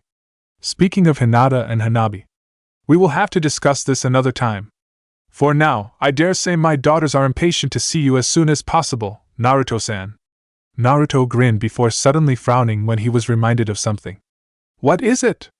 Did you hear anything about tonight's incident, Hayashi-sama? Yes, but I have only received rudimentary details and was waiting on more. It was why I was still awake when Hanabi had her nightmare. You'll probably get more information soon, but I think you should know now that Mizuki, the traitor, was responsible for letting the Kiri missing Nin in to kidnap Hanabi-chan years ago. The air around the men seemed to have cooled a few degrees instantly while Hayashi absorbed that detail, and his cold glare slowly came out in full force.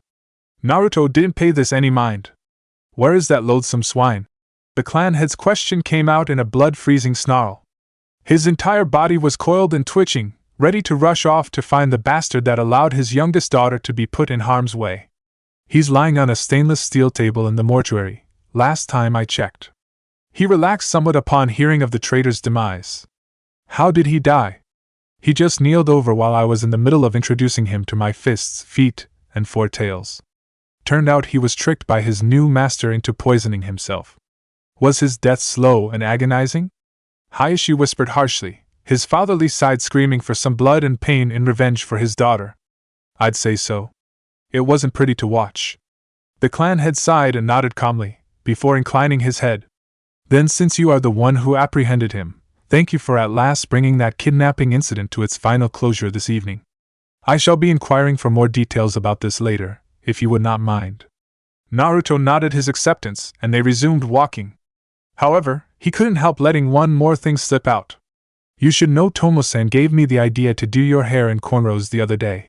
He muttered offhandedly with a smirk. Once again, a hand clamped down on his shoulder, stopping them both. Hinata-chan told me recently about the time your daughters and Tomo-san were chatting over how you would look in different hairstyles one day. She was obviously blushing the most when cornrows came up, so I wonder if she liked the real thing last week. He continued even as the grip on his shoulder tightened. So did she?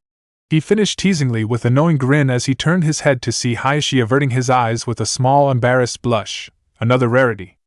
Would you kindly demonstrate to me how to recreate the hairstyle, please? The clan head muttered quietly, not really wanting to admit anything, but his time alone with Tomo on that day was absolutely mind-blowing, especially when they played out a fantasy of a primitive nomadic clan leader and his feisty conquest. The cornrows, combined with some tribal jewelry and a fur-lined loincloth, gave him a wild but cunning aura, and Tomo lapped it all up like there was no tomorrow. As if Naruto had been awaiting this request, he quickly fished a small scroll out of his jacket and held it out. Instructions. Hayashi snatched it in the next instant, and stuck it inside his yukata quickly before resuming walking. You have my sincere gratitude. I'm sure Tomo-san would like to thank me too. Naruto snickered just as they arrived at Hanabi's bedroom before Hayashi could retort. Someone called for me?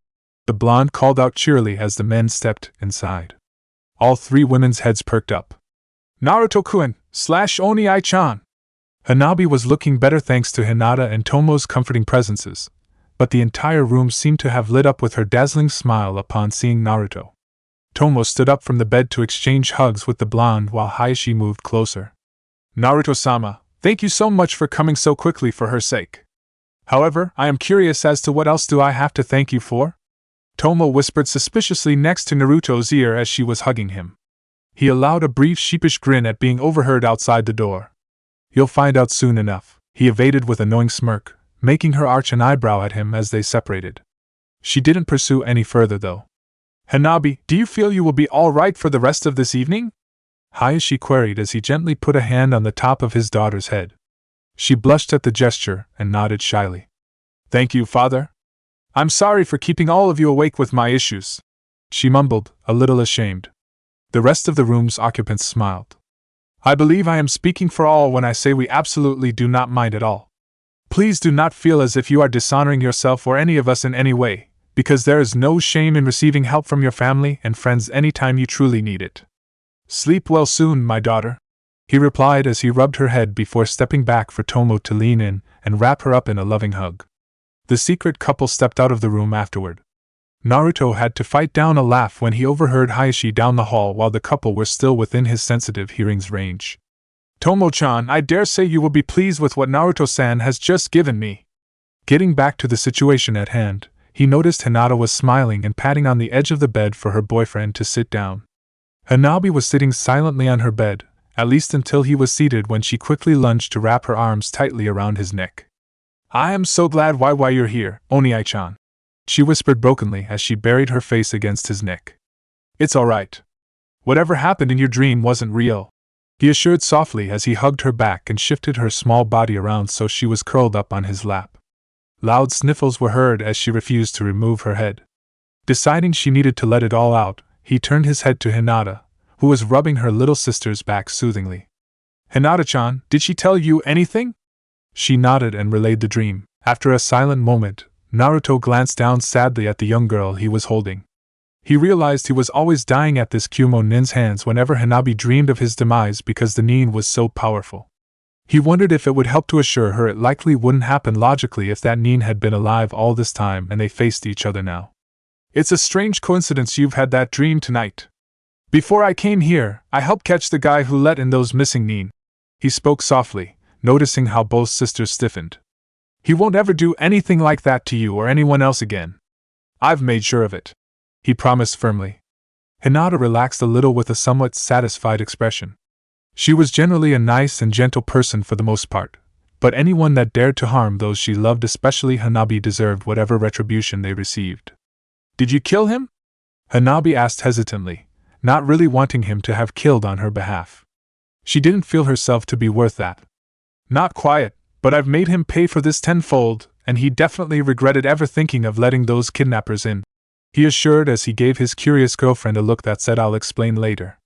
The young heiress nodded against his neck, and her sniffles were slowing down. Naruto smiled, hoping convincing her that he was strong enough might help with her dreams later. Hanabi-chan, will it help if I told you I can kick that Kumo nin's ass for real now? That time, I've had to run away and got lucky because of Hokage Gigi's involvement. However, I know I've gotten strong enough now and I can beat him all by myself if he was still alive, he whispered, his voice filled with absolute confidence that made the girls believe he would truly do it. That seemed to have stopped Hanabi's sniffling. She removed her head to reveal wet cheeks, which he helped wipe away with his thumb, before pressing an ear against his chest to listen to his calming heartbeat. Oni-chan, is that true? Can you really beat that man now? She mumbled softly. Yeah. I'll give him hell now, and even if he's still too strong for me at my normal strength, I have a very powerful trump card with my partner. You see, I can transform to get much stronger, and that guy would have to have balls of steel to face me afterward. Most smart men would run away with tails between their legs, he replied assuredly with a raised fist. The girls smiled at his amazing confidence, and it was apparent Hanabi was feeling much better about his mortality now. Can you show me? She pleaded as she moved her head to fix him with her puppy eyes. Naruto flinched as he seemed torn between obeying her request or not, while Hinata chuckled at his predicament. Sorry, Hanabi-chan, but I'm pretty sure your dad and the rest of the village too will not take too well to a 15 feet tall monster standing in your room, with Kurama's presence coming out in waves, for no reason other than to show off for my cute little firecracker. A/N. Hanabi basically means fireworks. Hanabi's cheeks pinked a little at his endearment, before shaking her head vehemently. You're not a monster, Oni-chan. The same goes for Kurama-san. How could she be one when she helped you out so much? She even helped you save me that time. Naruto grinned and hugged her tightly to show his appreciation, making her giggle happily. You saying that makes me pretty happy. And probably her too. Kurama suddenly mumbled something incomprehensible. What was that? I said I'm taking back what I've said about the little girl and her nightmares earlier. So you do like her? She harumphed, clearly not speaking any more on this and leaving Naruto amused at his tenant's attitude. Nevertheless, I can't show that form here. Besides, I think those of female persuasion will find me so fluffy and kawaii, and I'd never be able to escape hordes of screaming girls, especially pretty girls like you two. He muttered in mock horror, eliciting another giggle from Hanabi and a huff from Hinata. The younger heiress then yawned suddenly and her eyelids became heavy. It seems you're ready to get back to sleep, Hanabi-chan. Hinata spoke up. The little sister wanted to protest, but relented with a nod when another yawn escaped her.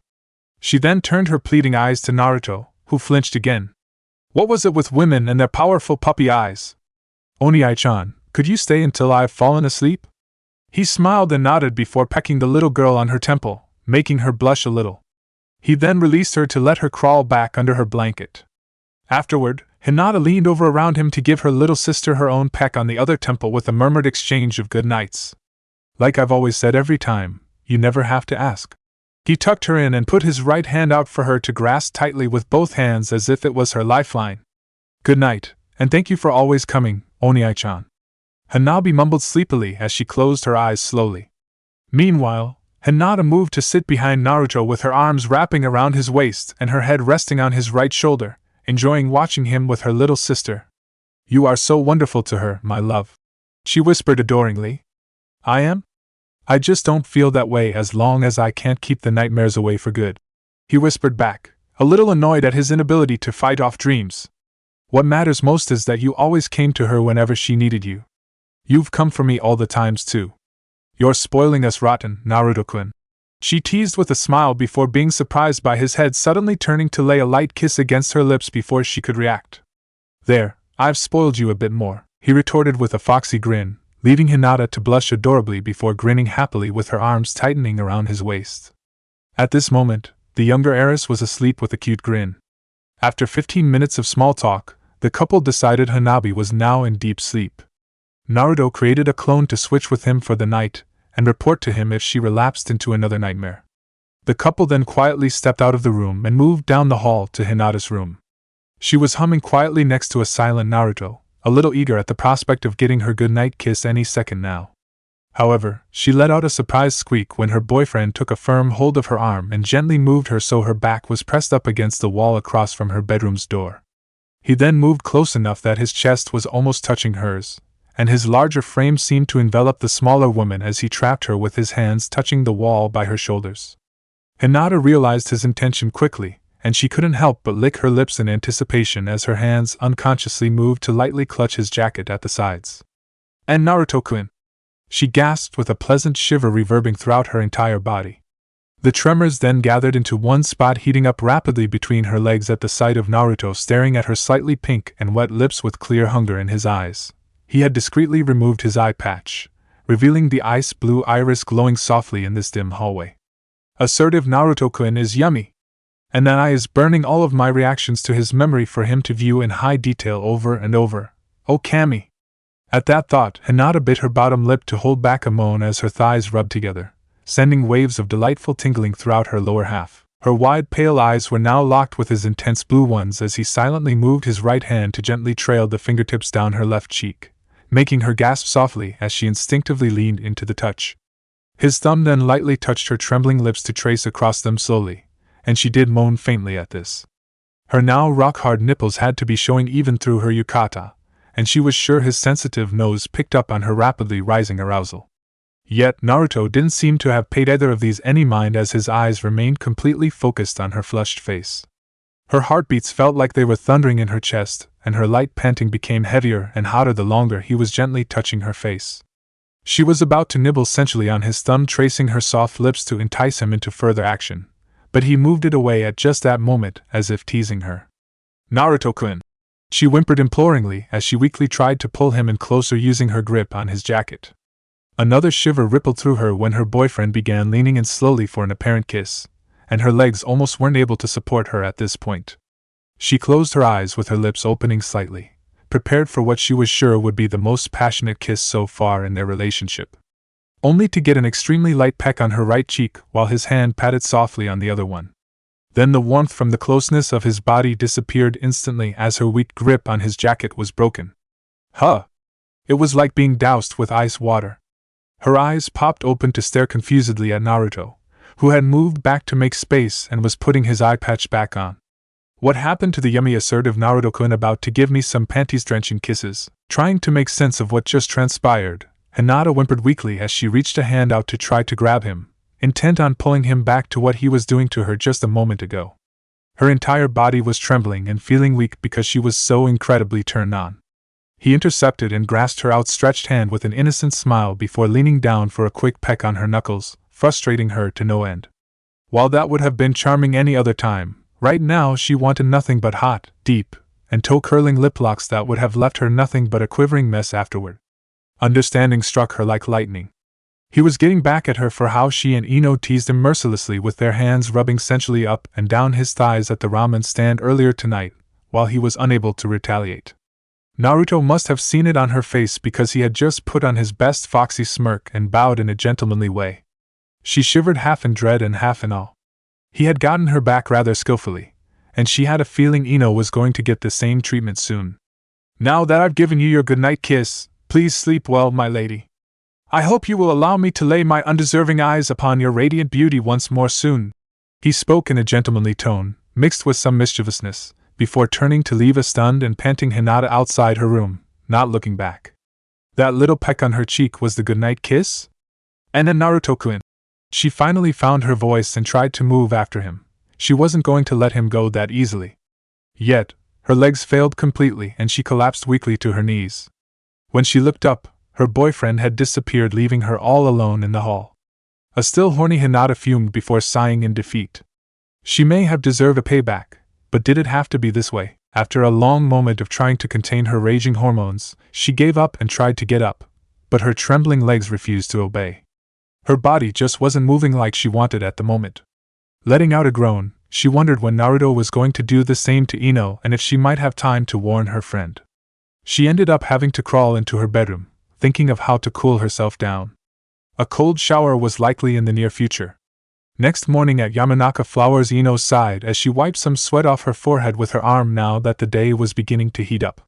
She was outside in a dirty work outfit, consisting of a bandana, loose t-shirt, and work pants. As part of helping out with her family's business, she was tending to the store's garden. She was the only one working at the moment because most of her older relatives had clan or shinobi duties at this time of the day, and the younger ones were still too young to do any serious work. Due to there being no classes until team assignment, she found herself with a lot of free time between training sessions, and her parents were all too happy to fill up her open schedule with shifts at the shop. She ticked on another reason to thank her lover, rather personally, for helping train her. The task of tending to this garden, which was so exhausting in the past, now became so easy if not tedious.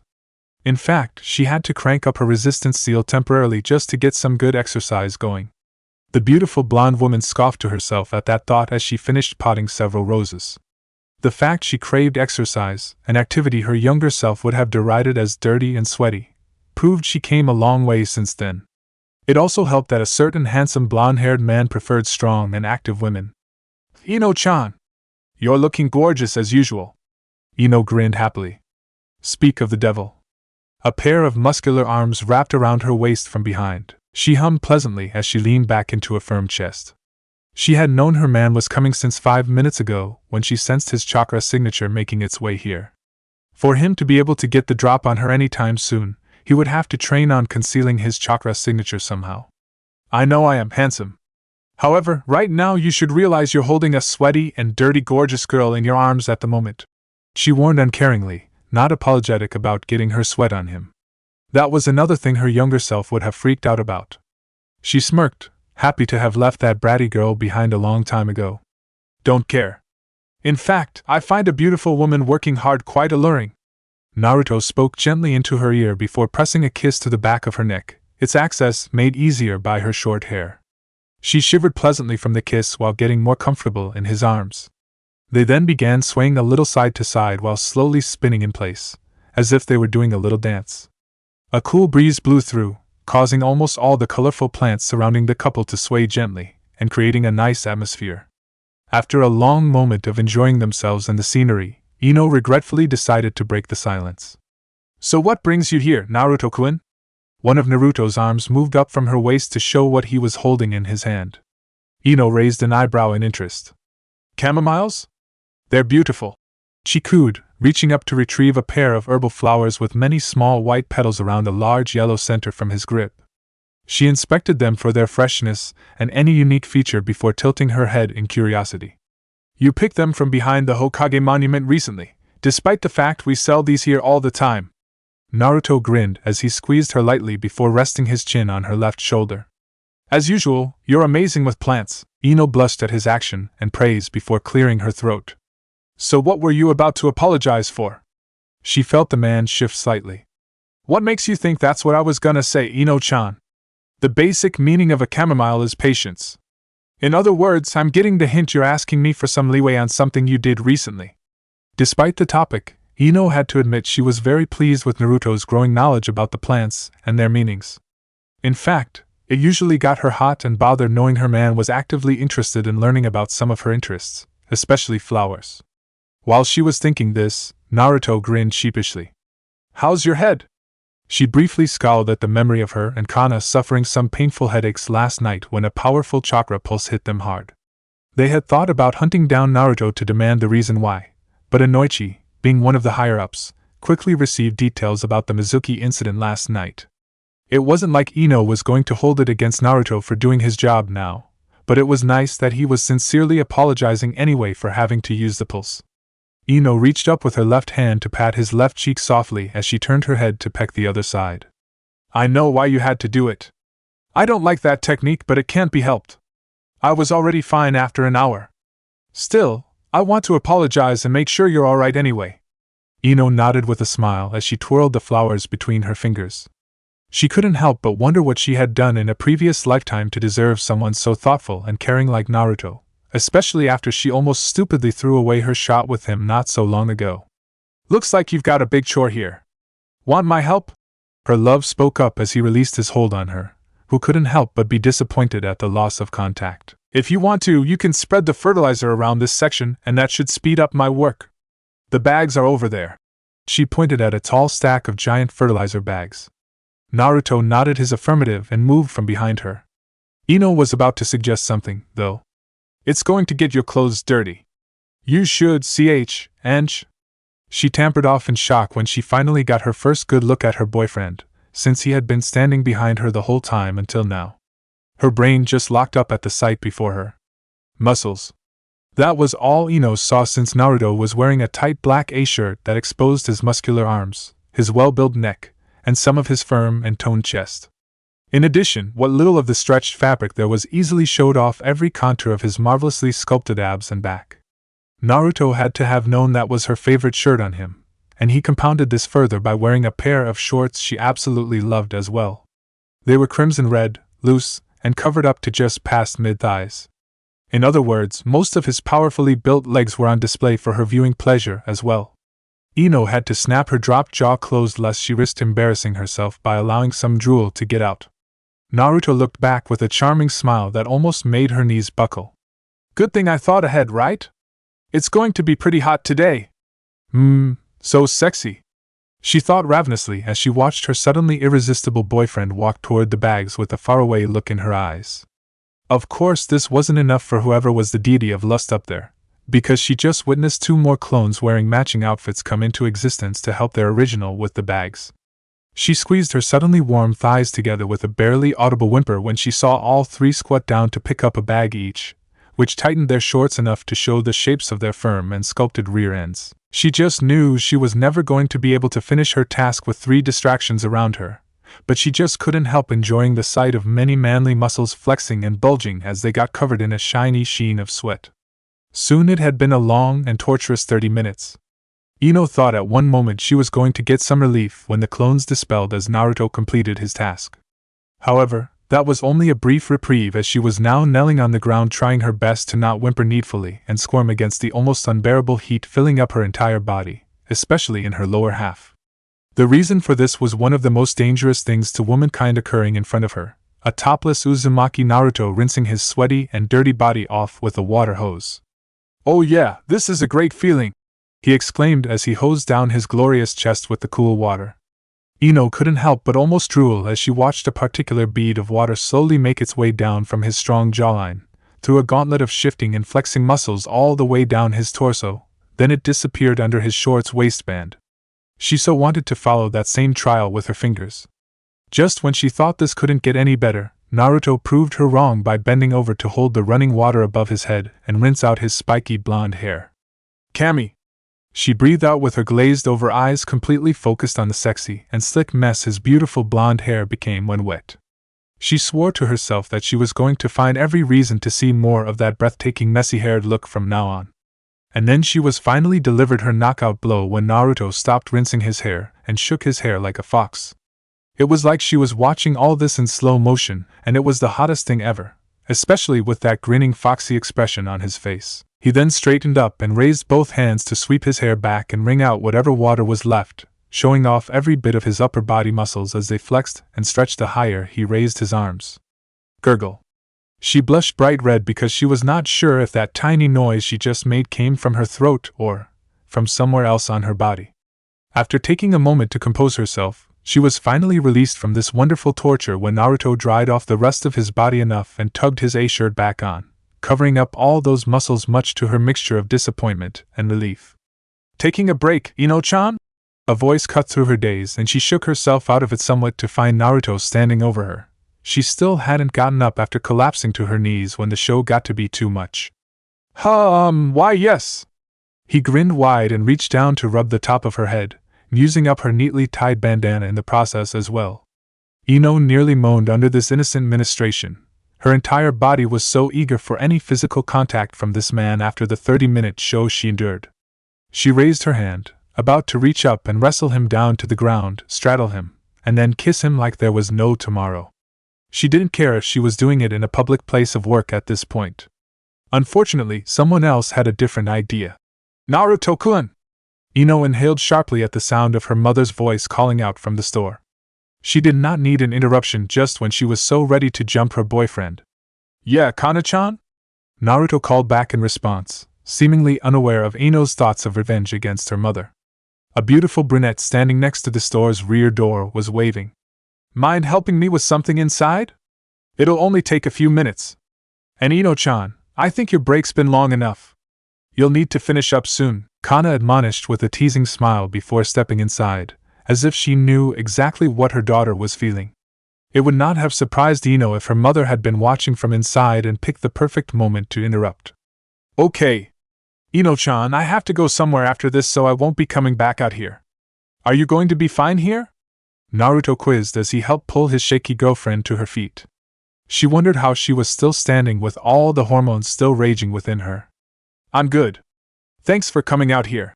She couldn't hide some disappointment in her tone at his sudden departure. Naruto grinned before leaning in. We'll see each other again soon enough, alright? Love you, he assured before pecking her cheek, making her feel a little better. Though she would have preferred long and deep kisses right now, it wasn't a good time with her entire body at its most hypersensitive. Love you too, she whispered as he left her side. Once she felt she was out of his hearing range, she released an explosive sigh of frustration before glaring at a particular patch of weeds she was supposed to get rid of. These would make for some good stress relief. Once the blonde man got inside, Kana was standing behind the sales counter, displaying a beautiful and mischievous smile. Please put this in storage. She pointed to a single 20-kilo bag of seeds sitting on the counter. Naruto responded with a deadpan stare, which she returned by sticking her tongue out cutely. You know, when I asked you to find a reason to call me in at the right moment, this isn't exactly what I was expecting, he muttered as he moved to pick it up rather easily. Hell, he knew Kana could carry this with no problem. You're lucky I jumped in when I did. Or is that unlucky? I know that look on Ino-chan's face, and it's the same one I get when I've decided nothing was going to get in between my husband and me. I wasn't about to let the poor innocent flowers outside learn that there is another meaning to the word deflower. The brunette replied with an amused smirk at Naruto's blush as he faltered in his steps at her obvious implication. Definitely lucky. We're not ready anytime soon, he mumbled bashfully, averting his eye from Kana's mischievous gaze. Inwardly, she was happy and relieved that they were being firmly responsible about this despite their teenage hormones obviously telling them otherwise. In any case, Ino-chan was staring at your muscles long enough, and it's finally my turn for some up-close view. She continued teasingly as she leaned on the counter to closely study the handsome blonde walking by into the back with the bag. Thanks for the assist, Naruto offered as he returned, his blush now gone. Kana shrugged. While I found it funny, I'm curious as to why I just helped you sexually frustrate my own daughter. Let's just say I'm returning the favor. She and Hinata-chan wound me up so tightly last night I thought I was going to blow a gasket. Thank Kami the thing with Mizuki happened, that was a huge stress relief. The Yamanaka matriarch laughed sweetly. Darling was telling me you didn't leave much of that traitor intact. I guess that explains it. That, and he was a massive bastard.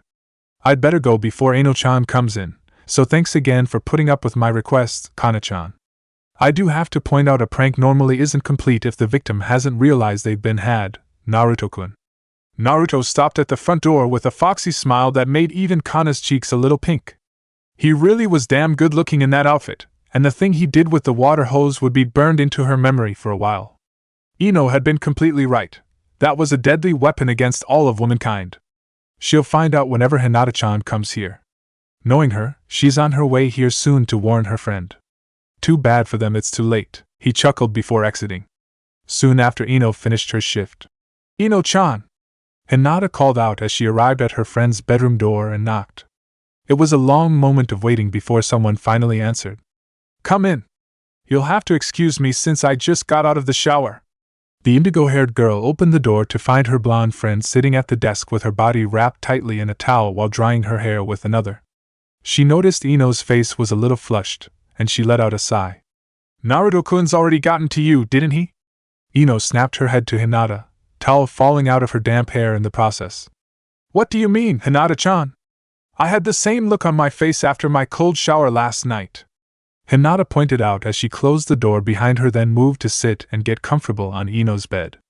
Her blonde counterpart blushed at the memory of what she just did when she realized her own cold shower wasn't able to quell her inner fire completely.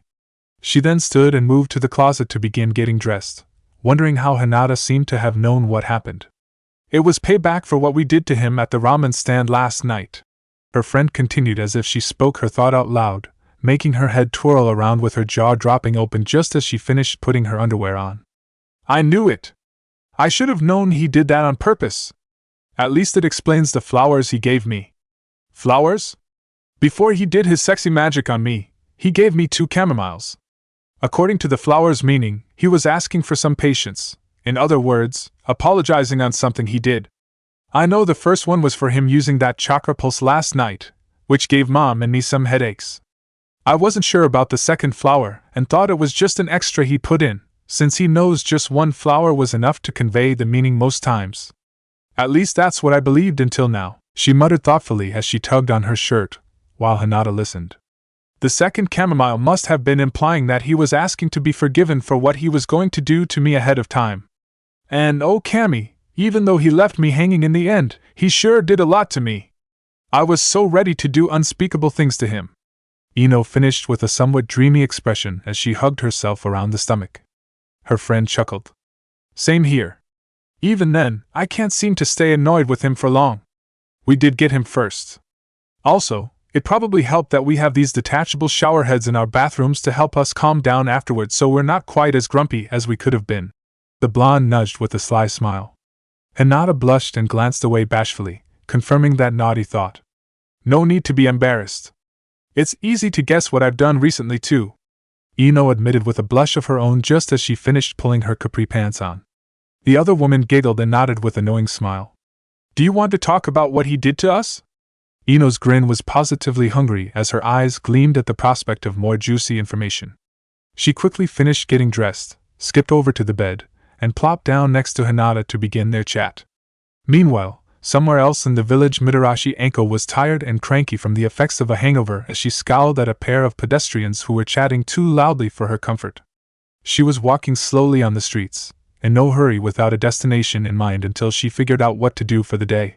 She knew she drank too much last night, but she didn't care. She came so close to finally confessing to her longtime crush, Naruto, last night, and someone had to fuck it up. As if she was being mocked, the very same man that dared to interrupt her confession, Hyuga Ko, appeared in her path on a busy street. She froze in her track at the same time he did. She scowled, but didn't do anything further. However, Ko's reaction was a different story. He looked absolutely terrified as his entire body was trembling violently while trying to remain still, as if moving would attract a predator's attention.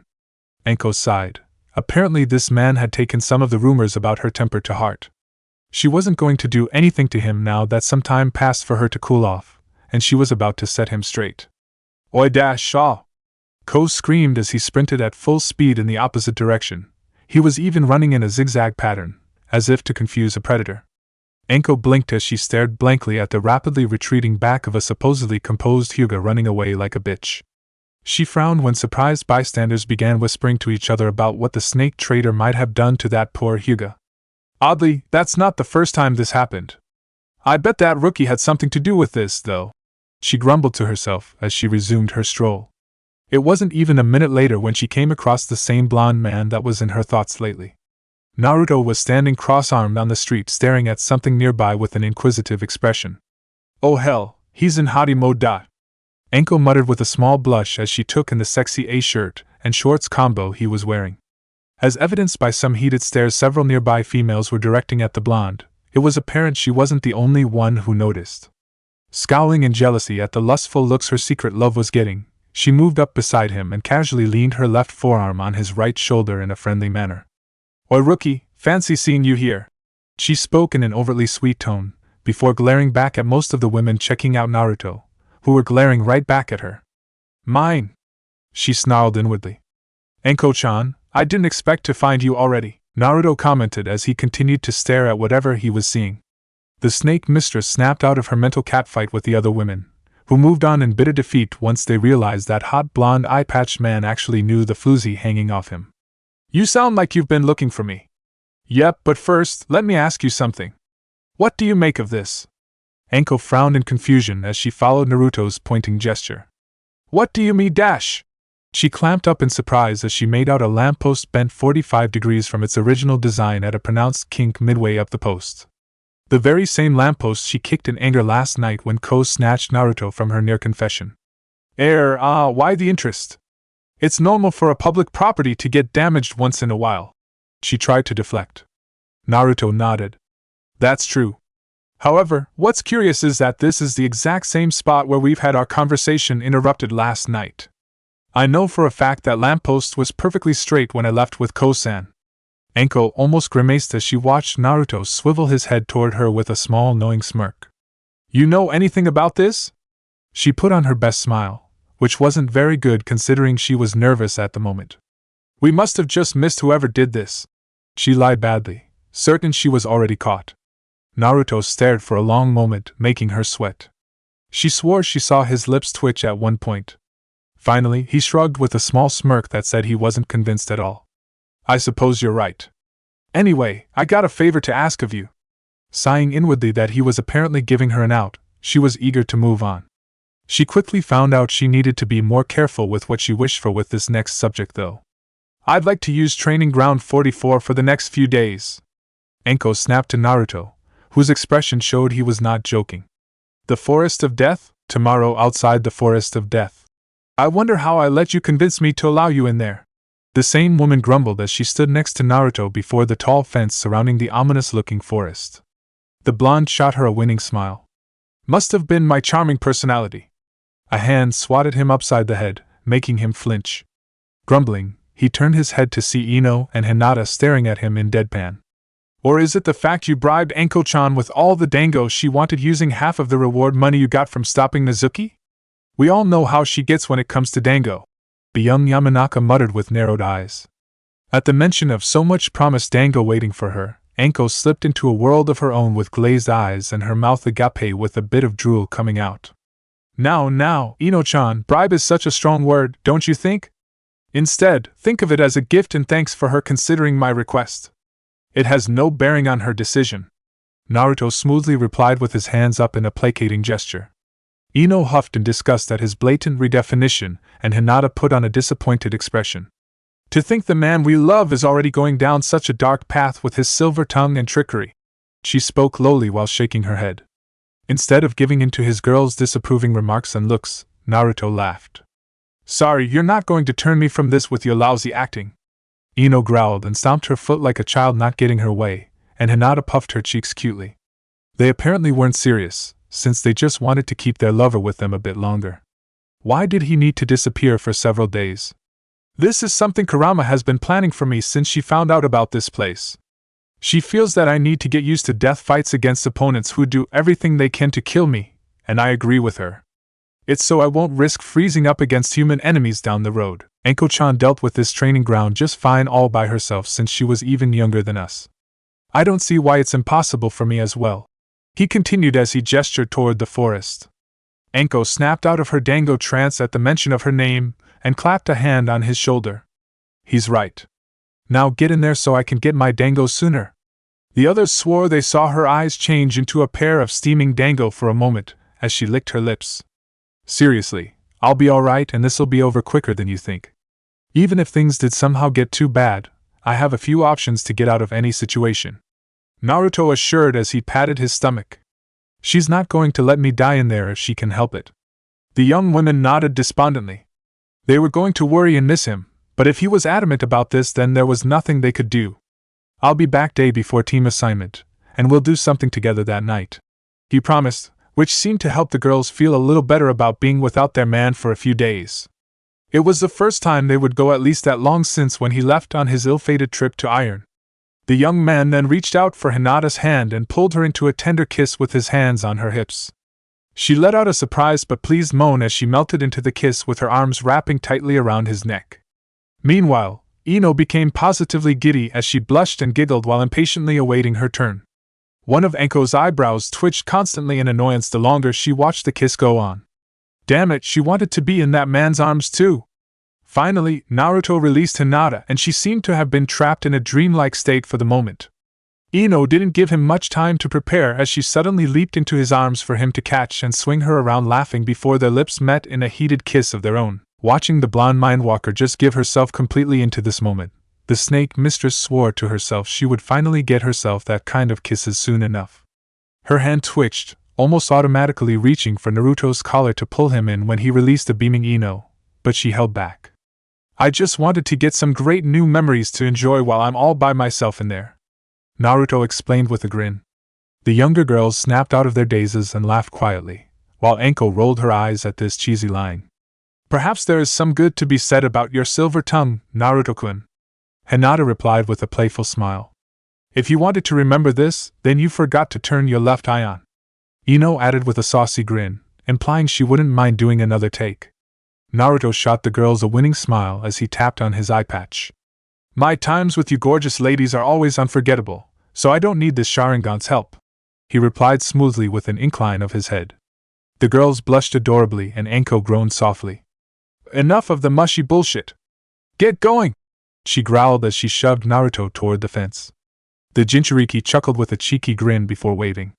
See you all later, he called out before running to jump high over the fence.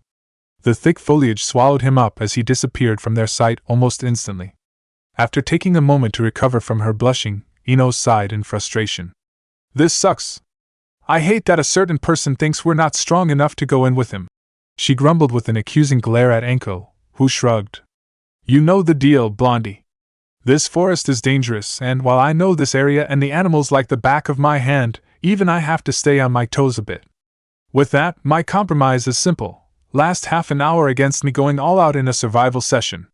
Only then will I let you go in, even if you offered me all the dango in the village, as I recall. She glared at Ino and Hinata, who drew back. Neither of you lasted long enough this morning. Rookie, slippery bastard that he is, fought me off for almost an hour yesterday when I told him that was the only way I'd agree. He'll be fine, girls. I wouldn't have let him go if I didn't think he's ready. The younger women's faces turned blue at the reminder of their traumatic sessions with Enko. When they heard Naruto was going into the Forest of Death, they demanded entry as well to accompany him. But this woman was merciless and a sadist of the highest degree. Just how did Naruto manage to put up with her up until now?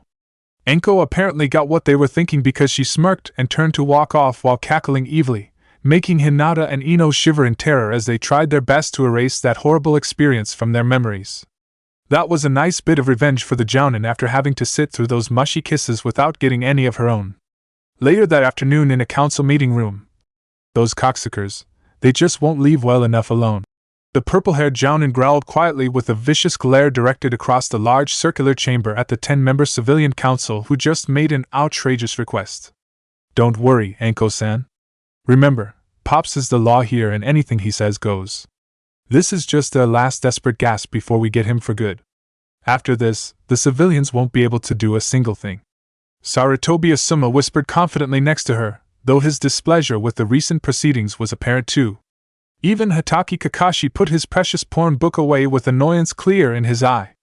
All three, along with others like Mato Gai and Yuhi Kurinai, were part of the large Jounin audience attending this special semi-annual assembly between the Civilian Council and Shinobi Council. While there were other issues, the main topic of this meeting was to discuss the new crop of genin candidates coming after each academy term, and the Jounin, especially the ones likely to be sensei, attended these assemblies in droves to gather information. Even so, how dare they try this? Kurinai, standing behind Enko, hissed while trying to melt the civilian spokesman standing on the floor with her venomous glare. Indeed, to think there is so little youthfulness among them. Guy spoke lowly on the other side of Kakashi, for once not his usual loud and exuberant self. That's because they're scum, the silver-haired Jounin muttered. At the center of the room, the third Hokage Sarutobi Hiruzen was staring at the civilian spokesman incredulously from behind his high desk. This reaction would have been comparable to if this untrained civilian had just outright demanded the Hokage had to take control of the village. Would you care to repeat your request, Councilman Tatsuno? I'm afraid I didn't hear it correctly through all the bullshit you just spewed. The Hokage spoke lowly with a frown. He wasn't one for being blunt with words in a political meeting, but this deserved exactly that. There were sniggers from the shinobi side, especially in the Jounin audience. Tatsuno and his fellow councilman frowned in offense, and he took a moment to calm down. Hokage-sama, we request that we withdraw Uzumaki Naruto from the shinobi program. As he is the ward of this council, we are concerned about his safety and preparedness, and we felt his mediocre test results support this. We believe he is better off remaining a civilian with no chance of re-enrolling into your shinobi program. He put on his best sincere and concerned expression along with most of his peers, though they failed miserably. Most of the shinobi were disgusted at this revolting tactic being employed just because of some misguided hatred. Enko was practically homicidal and had to be held down by Kurenai's firm hand on her shoulder. It was clear they were trying to hit Naruto where it would hurt the most, to let him graduate but yank him out before he was officially registered. They could have tried this as early as his first year in academy, but they apparently hated the demon so much they'd rather wait and hurt him the most emotionally since everyone knew he wanted to be a shinobi. That was another thing about this assembly. The civilian council was allowed to make requests to remove any of their wards from the program if they so wished, and it would be up to the Hokage to decide. Most of the times, he allowed their removal when he knew they would never cut it even at the upcoming True Genin test to save himself, and his Jounin sometime in testing more qualified graduates. Apparently the councilmen believed they were going to get their way like usual. That's what I thought. If you are so concerned about him, then shouldn't you do the same for your other ward in the same graduating class, Shimura-sai? After all, he's currently at the bottom of the class, with worse grades than the mediocre effort put up by Uzumaki-san. The Hokage replied coldly, putting extra stress on the name Shimura just because he was being vicious. No one attempted to hurt Naruto and get away with it. The entire civilian council flinched at the mention of that hateful name. Almost all of them worked closely with Danzo one way or another, and they enjoyed his impressive influence alongside his fellow elders Hamura and Koharu. With those three on their side, they were able to get the Hokage to compromise on most issues. Two of some notable victories for them were when they managed to successfully hold the hated Snake Horde back in promotions and meaningful missions for as long as they could, and when the clans tried to adopt the demon baby shortly after the Kyuubi attack. Using the argument that a clan would gain too much power with a jinchuriki, they prevented those attempts in order to keep the demon firmly under their control as an orphan ward so they could try to kill it passively with less interference from the shinobi side. Despite that, it didn't work out in the end, and Hiruzen suddenly began pushing back slowly but surely against them on any issue about Naruto since around 8 years ago. They had no idea what motivated him to become more protective of that demon since then, and felt he was somehow being controlled. Things then took a massive nosedive for most of the council over the last year. As soon as Danzo was discovered to be a traitor and then quickly executed, the remaining elders and the entire civilian council were almost completely defanged politically overnight. Hiruzen and his allies in the Shinobi Council, including Hyuga Hayashi, took complete control of Konoha's politics and hadn't let go since then. The name Shimura or Danzo became a taint they couldn't seem to wipe away, especially since Sai and other young root trainees had been transferred to the civilians' control as wards after the traitor's death. This was Hiruzen's tactic in order to shame them every day that they worked closely with the traitor. They couldn't wait to push all of their wards into the Shinobi program and be rid of the taint as quickly as possible. That is, we believe Sai-sen has received enough training and his poor grades is only a direct result of his absence from the academy for months until recently in order to mourn the loss of his foster father. We assure you he is ready to be a genin. On the other hand, we do not feel the same about Uzumaki Naruto, especially since he's now blind in one eye. Tatsuno almost spat out the demon's name poisonously but somehow managed to stay civil. Hiruzen nodded as if he was contemplating the spokesman's words carefully. Pop's about to give them an ass-whooping, Asuma chuckled maliciously, recognizing his father's expression. All the Jounin who heard him leaned forward, eager for the stupid civilians to be put in their place. The Shinobi Council, who were quietly seething underneath the surface at this insult against Naruto, especially Hayashi and Inoichi, were also ready for their leader to stand up for their favorite blonde. The Hokage cleared his throat as he pulled out a folder from a nearby stack of paperwork and flipped it open. HMIC. He nodded as he pretended to scan through the folder, which was clearly labeled Uzumaki Naruto. All the top-level shinobi grinned amusedly as they knew the official information on Naruto was worth less than the paper it was printed on. Hiruzen was just having the civilians on for the moment. I'll have to decline your request. Hokage-sama! Hear me out. In addition to his clear desire to be a shinobi, he has performed and passed all of his assignments consistently. In fact, I do not see anything that I'd classify as mediocre since his grades, while not the absolute best, put him firmly in the top half of his class. Not to mention he defeated the eventual Rookie of the Year Uchiha Sasuke in their last sparring match. The civilians bristled at the very idea of the demon defeating their great Uchiha-sama, while the shinobi snickered quietly. That was a great day when the news spread. The ignorant civilians couldn't believe their ears and thought the world was ending, and it was too hilarious for most of the shinobi observing their reactions. Furthermore, he overcame the loss of his left eye easily with no noticeable drop in his performance since the incident. With all these facts staring me in the face, I have every reason to believe he will meet our expectations and likely beyond. Unless he himself wishes to decline registration, we'd be happy with such a fine addition to our force, the Hokage stated in a neutral tone after closing the folder, enjoying the crestfallen expressions on most of the civilian council. Most of the jounin were grinning and snickering quietly. They knew Naruto was much more powerful and skilled than Hiruzen let on, and they were not passing up on who they believed to be the first true prodigy since Uchiha Itachi for anything. As predicted, Councilman Tatsuno didn't want to accept the reality that demon was slipping out of their hands and into those of the shinobi who clearly supported him. With their help, this thing would continue to grow even more powerful before it would eventually turn on them all and destroy everything. Can't they see it was manipulating them all? He got desperate. Hokage-sama, it is a fact Uzumaki Naruto is still our ward at this moment. Our decisions in regards to his care should be accept dash. He froze up and nearly pissed himself upon feeling killing intent from most of the annoyed shinobi in the room. This man dared to demand that their highly respected leader acknowledge his rejected request anyway. The Hokage remained completely emotionless as he stared down at the trembling spokesman for a long moment, before raising a hand. The killing intent let up and Tatsuno visibly relaxed. Councilman Tatsuno and the rest of your esteemed peers. Hiruzen began with disdain heavy in his voice for them, who winced. Let me begin by reminding all of you once again how things are done around here. The civilians began sweating. They overstepped their authority, and this wasn't going to be pleasant. The Hokage's presence seemed to loom over them easily as he leaned forward over the top of his desk with narrowed eyes. You may have a voice in governing and policing the civilian population, but this is still primarily a military dictatorship in an hidden shinobi village first and foremost. I have the power to overrule any law or decision if I do not feel it is for the benefit of either protecting this village and all its citizens, or to help Konoha prosper as a whole. In addition, you seem to have dropped a word from your group's title. When I allowed its formation in my first reign to help me keep better track of all the domestic issues, I named it Civilian Advisory Council. It means all of you answer to me and offer me advice so I can view any issue from multiple angles. You are to then accept my decisions as final even if you do not agree with them all the time. That applies to this case as well. The council deflated. It was now plain that all of the laws and decisions they made were possible only because the third allowed these to pass with some arm twisting. The power they had was only an illusion, and now they have little influence without the elders to back them up.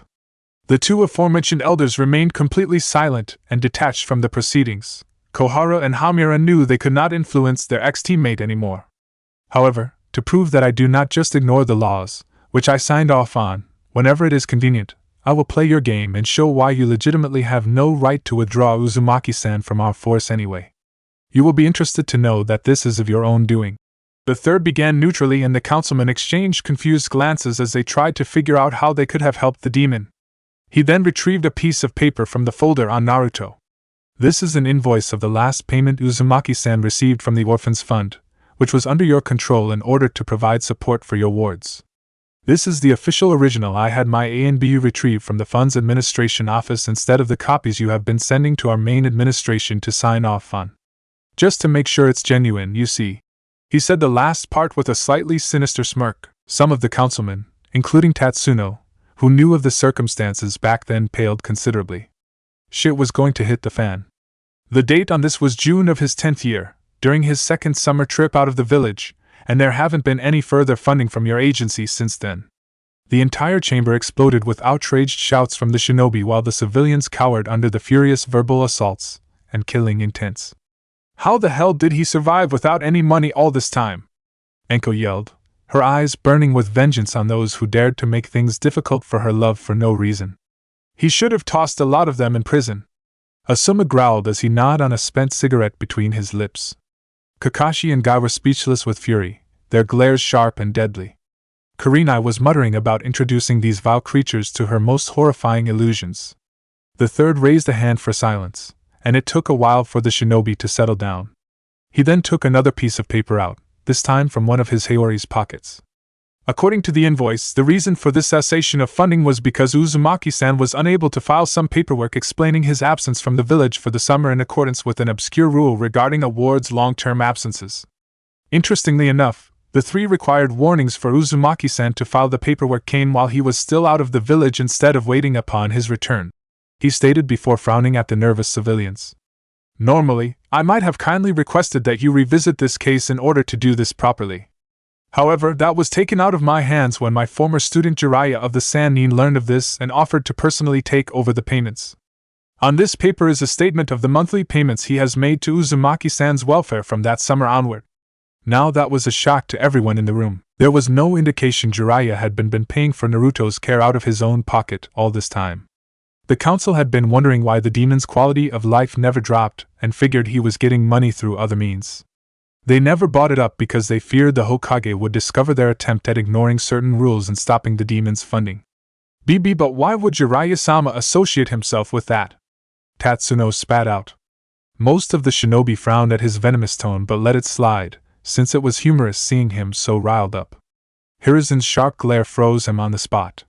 We all know the circumstances regarding Uzumaki-san, and Minato Namikaze, the 4th Hokage whom all of you hold in high regards, personally made his final request to me with his last breath for that young man to be seen as a hero by the whole village for keeping all of you safe to this day. Despite that, you have blatantly ignored that request. He thundered on the last statement, making the civilians flinch under his powerful presence. He exhaled slowly and cleared his throat before continuing. Jiraiya-kun was the sensei to Minato-kun, so of course he would honor his student's request in any way he could. He made good on that by ensuring Uzumaki-san would not have to worry about any money issue from an unreliable administration anymore. This finally brings us to the part why none of you has any right to decide what to do with Uzumaki-san's life. No way! A councilman exclaimed. He apparently understood the point Hiruzen was arriving at. The powerful leader nodded. Yes. I am referring to a bylaw that you all requested I put into effect for the benefit of the Orphans Fund Administration in the chaotic aftermath of the Kyuubi attack. It states that if the civilian agency, that would be you, cease to provide funds for a ward's welfare before they come of age, and a new party takes an active role in the child's care at any time for at least 3 months, all decisions regarding the ward would now belong solely to the new party with the agency no longer involved. The civilians sat there, gaping at the expressionless Hokage. They put that rule into effect in order to help relieve their orphan fund's budget constraints, due to the Kyuubi attack and the large influx of orphans afterward. This rule allowed for quicker processing with many civilians and clans interested in the orphans. As a result, they were able to adopt quickly instead of going through months of red tapes and paperwork, thus allowing tied-up funds to be freed up and distributed to other cases faster. To think they forgot about that rule and it came back to bite them on their collective asses. Therefore, Uzumaki Naruto, according to this bylaw, has been Jiraiya-kun's ward for the last 3 years. Hiruzen declared before taking out one final piece of paper. This paper is a brief note I received from my ex-student several weeks ago. He has clearly expressed his desire to allow Uzumaki-san to do anything he wished. In that case, the young man may proceed with registration and complete joining the shinobi force next week. Is there any objection? The intimidating third Hokage finished with his authoritative aura out in full force. Naturally, the deflated civilian councilman had nothing to respond with. And that's how you kick ass without lifting a finger. Asuma chuckled quietly as many of the shinobi applauded, happy to see this potential injustice never come to fruition. And just so you know, no, you cannot assassinate them in their sleep tonight for trying this, Enko-chan. Kurenai whispered from behind with an amused smirk, knowing her friend was contemplating that. It was scary how protective she was of Naruto sometimes. Enko turned her head back to the raven-haired woman with a childish pout. I seriously can't, Nai-chan? All of her fellow jounin shook their heads, half in reply and half in exasperation. Meanwhile, the civilians quickly shuttled out of the chamber looking completely defeated with tails between their legs. They didn't want to have anything to do with the rest of the meeting after their humiliation. After things settled down, everything proceeded painlessly, if not a little boring compared to earlier. Soon, the meeting ended and the remaining attendees scattered to do their own things. Enko-chan. Hiruzen's quiet voice managed to cut through the dull din of the crowd leaving the chamber. It stopped the purple-haired jounin in her track and turned to see the Hokage himself walk up next to her with a serious face. Come with me, please. We have a proposal to discuss in my office. Enko swallowed as she felt a certain dread settle in a deep pit within her abdomen. Something told her this coming meeting was going to change some things for her. Later that night at the Purple Sister's apartment, Enko just closed the front door behind her and let out a tired sigh. In her hands were a sake bottle and a large box of dango. Yugao, who was lounging on the couch in a comfortable outfit with an open book in her lap, glanced up to see her surrogate sister looking somewhat down. She then saw what Enko had in her hands and frowned.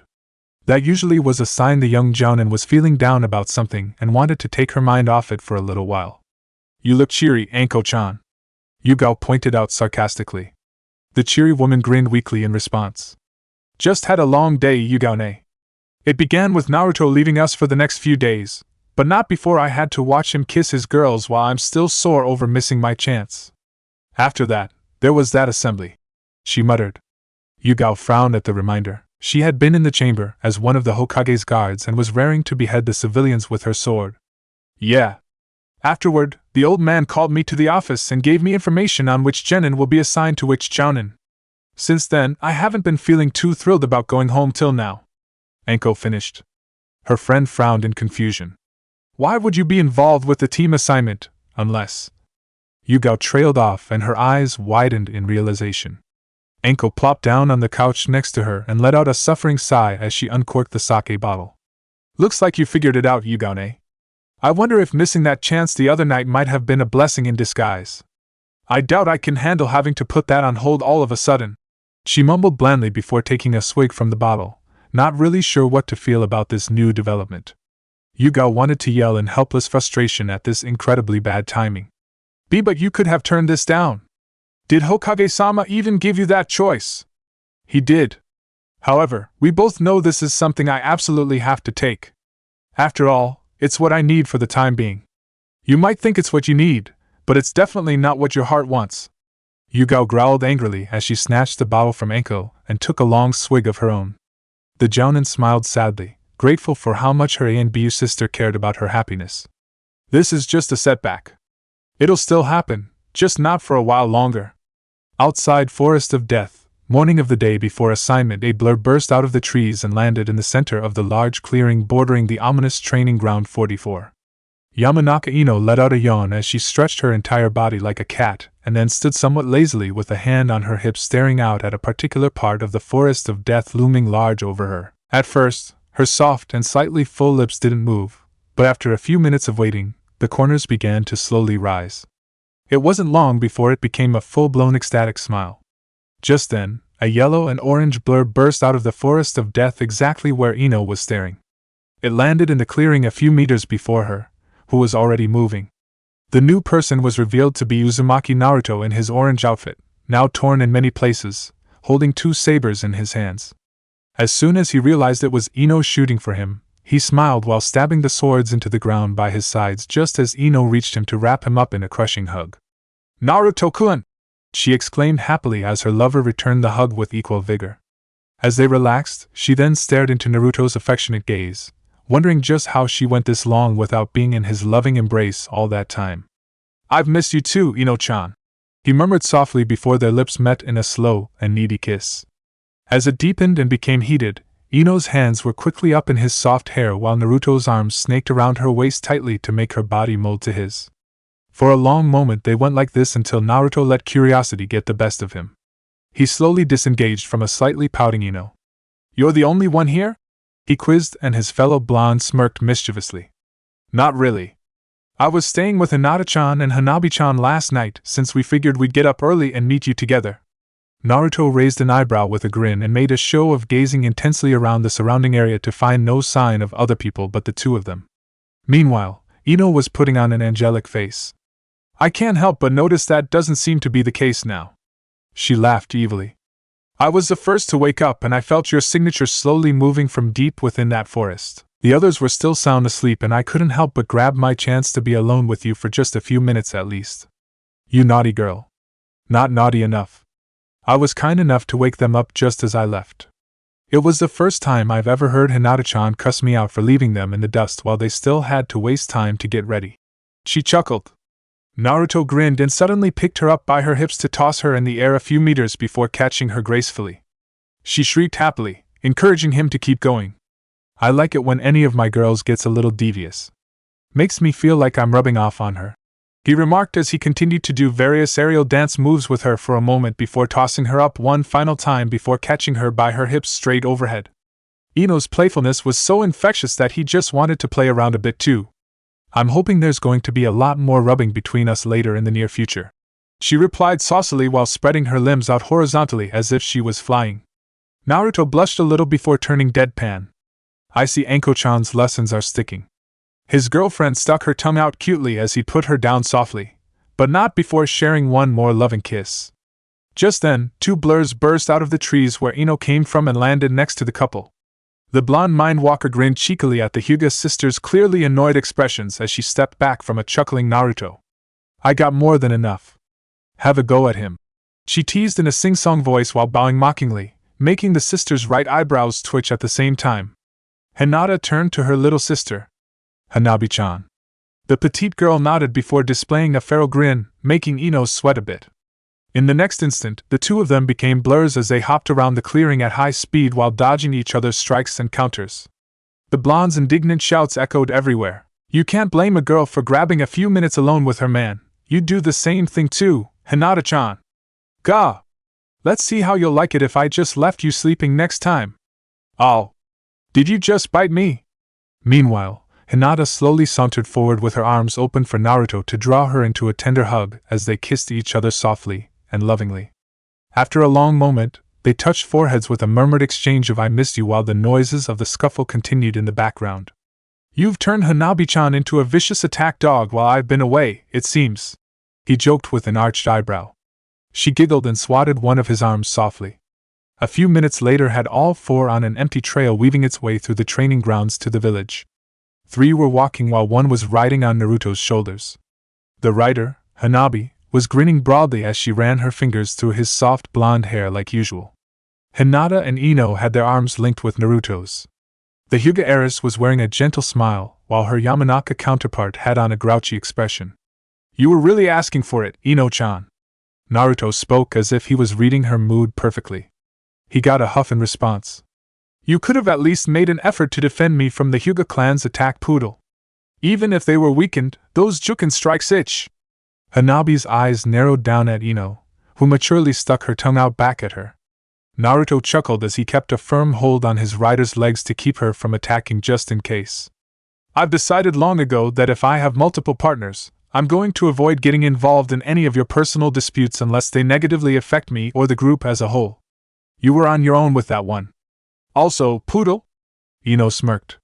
"I was thinking of something small and vicious and that's the first thing that came up," she replied, putting emphasis on the word small to rile Hanabi up. A giant tick mark appeared instantly on the petite girl's temple. "That's it. You're going down. Let me at her," she growled as she tried to free herself from Naruto's grip, while Ino danced easily out of her reach laughing haughtily. Now, calm down you two or no treats," Naruto admonished half-jokingly, but the girls stopped fighting anyway and shyly returned to their previous states while shooting each other wary looks. Hinata was giggling throughout all of this. "It really is good to have you back with us, Naruto-kun. Even just a few days without you around made everything feel a little subdued," she remarked as she squeezed his arm in her grip. "So what happened in the forest in all that time, Oni-chan?" Hanabi asked curiously. Naruto shrugged, making her squeak a little when she was jolted. Ran into all kinds of vicious animals, bugs, and even plants. It was hard to even get some time to rest until I figured out pretty quickly there were less dangerous things high up on the tree branches. At the very least, I'm pretty confident I can take a life without hesitating if I have to. I've also refined my own killer intent enough so I won't have to rely on Kurama augmenting it like in the past. I should have no trouble scaring away weaker and unnecessary enemies now. Lastly, I should have an easier time keeping control in ambushes and not lash out blindly, which I think will be important in situations dealing with a mixture of innocents and enemies around me. Ino nodded with an impressed expression. Is that all you did? Well, I also made friends with Whiskers. Whiskers? All three girls asked in bewilderment at the same time. Yeah, Anko-chan told me all about him, and she named him too. She must have had a sense of irony when she thought up that weak-sounding name, I'll tell you that much. He's a huge and incredibly strong panther with fur as black as obsidian, and he's apparently the big shot in the whole forest. He's about just as tall at the shoulders as us right now, Hanabi-chan. He explained nonchalantly as if he was just describing a house cat. The girls gulped at the image in their head. That doesn't sound like something you'd be friends with so easily. Ino pointed out nervously. Naruto's sheepish grin told the girls this was anything but conventional. I guess I scared him into becoming my friend. Even then, I'm pretty sure he was treating me more like his alpha than an equal. Anko said she got the same treatment when she kicked his ass the first time they met. Just how did you scare him? Hinata inquired with an arched eyebrow. It was more of an accident. He nearly pissed himself when he came across me using some of Kurama's chakra in order to do a favor for Anko-chan. Submitted himself before me instantly before I even thought of defending myself. All three girls' sweat dropped. Only you? They all sighed at the same time, making him grin sheepishly. Ino then put on a thoughtful expression. That explains the huge spikes in your chakra I felt the other day. What was the favor? Oh, there was this huge infestation causing problems for the forest's entire ecosystem, so she asked me to trim their population by a lot if I ever found any of their colonies. Powering up was the fastest way to kill those damn spiders, which were vicious and the size of horses. Ek. A loud shriek interrupted him, and it was then he noticed the absence of Ino from his right arm, and they stopped dead on the trail to look around for the missing blonde. They found her quickly on the edge of the trail, squatted down into a defensive ball with hands covering her ears. They stared at her trembling form for a few long seconds before realization hit Naruto. Oh right, you can't stand spiders. That made Ino flinch violently with a squeak, eliciting some teasing laughter from Hanabi. Naruto narrowed his eye up at the youngest heiress before smirking. Sometimes the spiders were joined by giant 5-meter-long millipedes with their scratchy little legs skittering around, he added in a frantic whisper with mock horror. Yk! Hanabi was instantly gone from Naruto's shoulders and was found trembling next to Ino, adopting her own defensive ball as well. The blonde jinchuriki swiveled his head around with a blank expression to see Hinata shaking her head warningly. No, you wouldn't dare, she whispered anxiously as she stepped back. There were snakes in there big enough to eat me whole in one bite, he added in a loud and terror-inducing whisper, complete with a dark background and expert use of shadows on his face, like a certain would using ANBU. No! The trifecta was complete as Hinata instantly joined the others trembling as well. Naruto was working to hold back his uproarious laughter. I'm going to get it later, but this is funny as hell, he snickered inwardly. I've lived for millennia and I can tell you that there are supernatural occurrences you cannot explain away, Kurama said with a knowing smirk, and that brought Naruto up short. He began trembling. You can't mean? Yes, in that forest where it reeks of death from countless humans, they might have been everywhere around you all that time and you never noticed. Of course I'm talking about ghosts. Kya! Naruto's scream was the most effeminate so far as he joined the other three in his own defensive ball while rocking back and forth and sucking on a thumb. If she had been outside the seal, Kurama's evil cackling would have echoed throughout the area. I can't believe you're afraid of something as fictional as ghosts. At least we're scared of things that actually exist, Ino said incredulously a few minutes later. Hanabi nodded from next to her. Instead of fighting a few minutes ago, they were now united on this topic for some reason. Onii-chan is not as cool as I've been led to believe, she mumbled dishearteningly. Of course I'd be scared of something I can't hit at all. What makes you think they're fictional anyway? Naruto defended. Other than the fact they've never been proven to exist? Ino shot back sarcastically. Have they ever been proven to not exist then? See. What's to say they don't exist? Remember, I have a powerful supernatural entity of mass destruction inside me. Oh, you're such a flatterer! Kurama purred. Oh? And what does she have to say about your irrational fear of things that were actually never been proven to exist in probably all of her entire life? Ino challenged with her arms crossed, and Hanabi copied the stance with a nod. Hinata giggled on the other side of Naruto. You shouldn't hound Naruto-kun on this. It is perfectly normal for anyone to have at least several things to fear in their lives. The blonde nodded with a smug smirk at his two fuming tormentors. Even if it's something as irrational as spiritual beings. All three girls chuckled at his indignation. He then sighed exasperatedly with a smile before realization hit him. Oh, I need to finish registering and get my profile picture taken, he suddenly said before looking down at his torn orange outfit with a frown. This one's no good, and it was the last one too. Ino fell to her knees in the middle of the trail with her hands raised dramatically toward the sky. Oh, thank you, Kami. We're finally done with those monstrosities. Our poor eyes can now be free from the oppression of that blindingly bright orange color. Naruto stared down at the prostrating girl with crossed arms and a deadpan expression, while the Hyuga sisters held on to each other trying to suppress their laughter, and failing miserably. No, really tell us how you feel, Ino-chan. Soon in the broken dagger weapon shop. So that was a dare?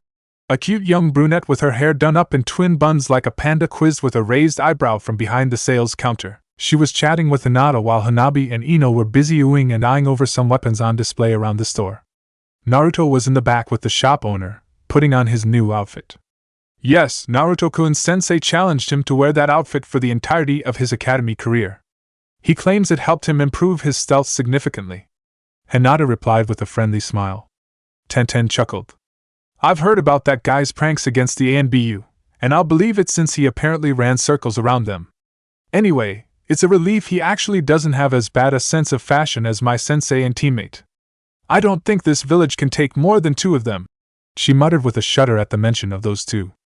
Hinata giggled before tilting her head curiously. May I inquire about those individuals, Tenten-san? I may have heard of them. My sensei's Mado guy, and Lee Rock is his mini copy.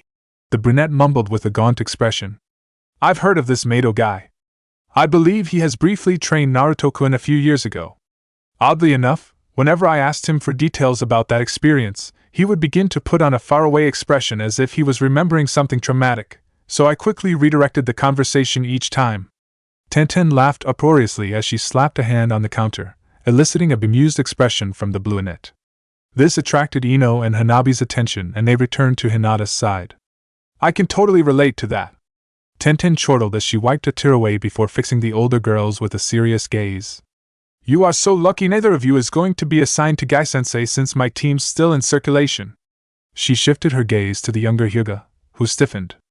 As for you, kid, you'd better pray to every deity up there that you avoid getting assigned to him when you graduate. Hanabi could only respond with shaky nods as she became nervous about what kind of person this guy was. Oi, don't scare them! Naruto's voice called out from the back room. Tenten grinned impishly at the girls before calling back. It's my duty to warn everyone away, Naruto. He's not that bad. I haven't met this Lee Rock, but Gai-sensei is a pretty nice guy once you get past his quirks. Tenten rolled her eyes before inhaling. Youthful! A loud bang from the back reached the women. Oh! Damn it, Tenten! That was totally uncalled for. I almost made your dad run me through with this big-ass needle. A gruff man's rumbling laughter accompanied Naruto's rant. The cute brunette stifled her laughter while the others were watching with bemused expressions. You say he's not too bad, but yet you spaz out like I do whenever we suddenly hear that word. She teased back, much to the blonde's continued grumbling. Okay, fine. I admit it. He's a little overwhelming. Ha! A little overwhelming like your old outfit was a little orange. Tenten retorted with a shake of her head. She turned to her fellow females. You're gonna love him in his new outfit. I've been helping him try on bits and pieces of it over the last month, she whispered conspiratorially. The Hyuga sisters grinned in anticipation, and Ino tilted her head curiously. Is that how you knew Naruto-kun? Yeah, he's been a frequent customer here lately. Being around the same age, it was only natural we'd chat once in a while. Nice fella, she commented before putting on a dreamy expression as she swooned. However, those sabers of his, ooh. I can't get enough of Masamune-sama's beautiful chakra blades. All three girls' sweat dropped at the fact this cute tomboy was only this girlish around unique weapons. He did tell us about your passion for all kinds of weapons, but I thought he was joking. Ino deadpanned. Tenten let out a sheepish chuckle. I told you! She looked like she was about to run off and elope with one of my sabers the first time she saw them. You have a bona fide weapon otaku right there, Naruto's voice exclaimed. I second that. The gruff man's voice rumbled in addition. The weapon otaku scoffed and rolled her eyes, accepting the title while her fellow females exchanged smiles. This banter was entertaining. You're all set, Naruto-san, the man's voice announced before a large, bald, and bearded man stepped out of the back room with thundering footsteps a moment later. As the doorway's hanging curtain fluttered gently from his passage, a new person split it open once again to reveal himself. All four females' breaths caught in their throats as they took in the magnificent sight before them.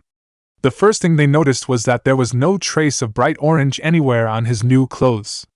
Instead, his entire outfit was mostly dark blue with some crimson accents here and there.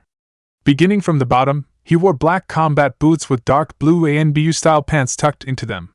A black leg holster still adorned his right thigh like usual. A large black utility belt was wrapped tightly around his waist. On each side of the belt were several straps for him to hold sealing scrolls securely, and on its back side were several large compartmentalized pockets for him to carry various tools. The belt was designed for quick access at any time. The rest of his supplies would be sealed away into storage seals painted onto various parts of his body. Somewhat hiding the sealing scrolls from view were a lightweight pair of dark blue kusazuri armors adorning each out-facing side of his hips, with a crimson Uzumaki spiral painted in the center of each piece of the segmented armor plates. They hung loosely midway down to his thighs to protect a good portion of his upper legs from most cutting attacks. Moving up, his torso was first clothed in a black sleeveless muscle shirt, and then a light short-sleeved mesh shirt. Finishing it off was a skin-tight dark blue long-sleeved jacket with some aramid fibers woven into its inner lining to help resist all but the most powerful of cutting and penetrating strikes. There were also some crimson accents with 2 pairs of tiger stripes originating on his abs and snaking their way under his arms to the back, and another 2 pairs snaking their way from the top of his chest area and over his shoulders, giving him a somewhat wild look. A thin strip of crimson also ran along the coat's hidden zipper right down the center. A pair of dark blue sodi armors, similar in appearance to the kusazuri, protected his upper arms. They weren't as wide and unwieldy as any normal samurai's, however. They were made lighter and streamlined for shinobi use. Lastly, a pair of dark blue and crimson sleeve armors protected the entire length of his forearms. It was clear all this armoring would help him deal with being primarily a close-range fighter using his kenjutsu and taijutsu, since that carried a larger risk of injuries. A thick white fur collar around his neck topped off this new jacket, making Naruto look like he had a mane.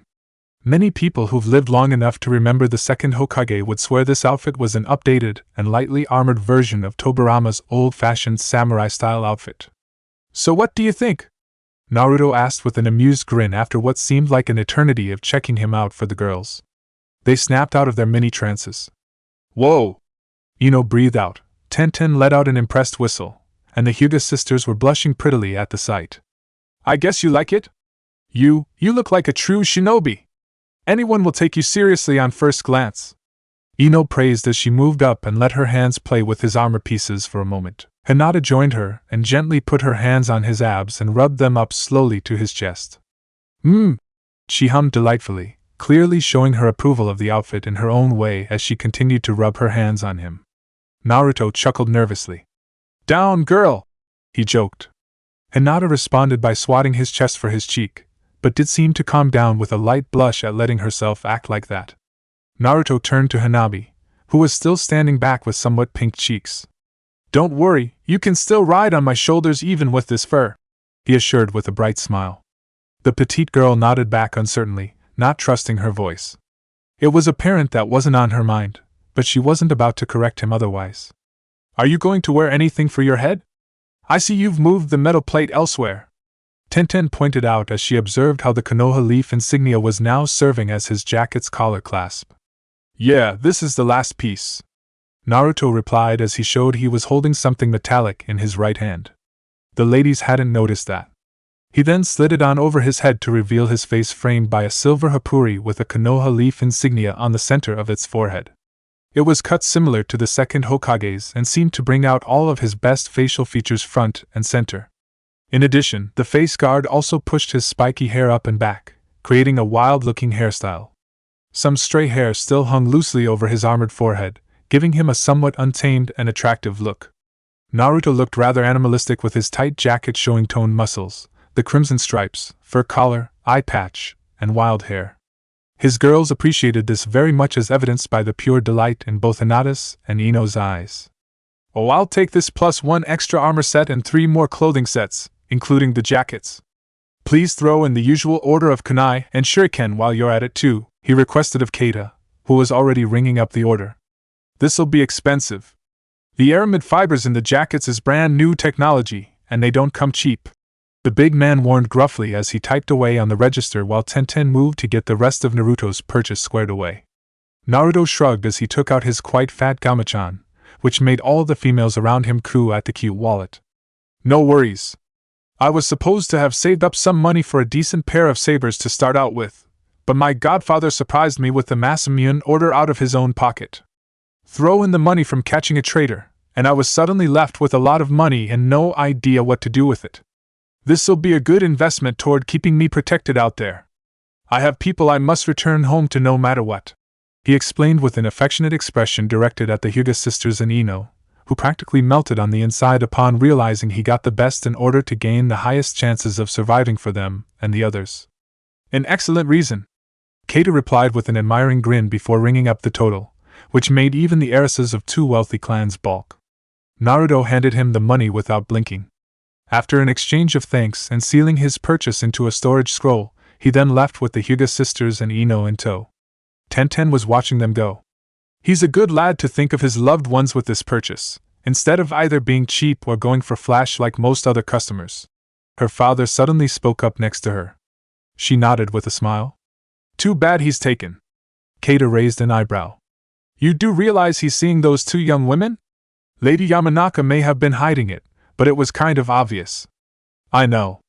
Even if he's taking on more women, I'm not the sharing type. He's cute and funny, but I just can't see myself getting along with any of his girlfriends just as well as Ino-san and Hinata-san seem to with each other. I wouldn't mind staying friends with him, though," Tenten explained with a shrug before getting back to work. Her father watched her walk off with a grin. "Her loss.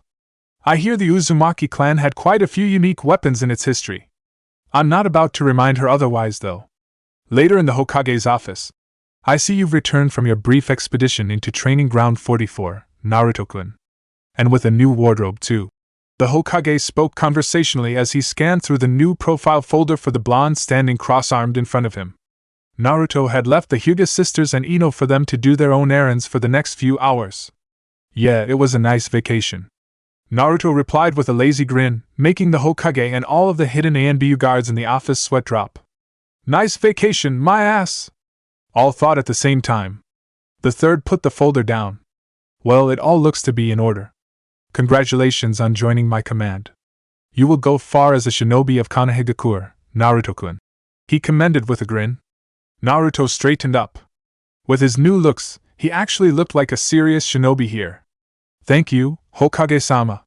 I prefer my previous address, actually. I'm sure you know the appropriate times to be formal." Naruto grinned. "Okay, Hokage Jiji.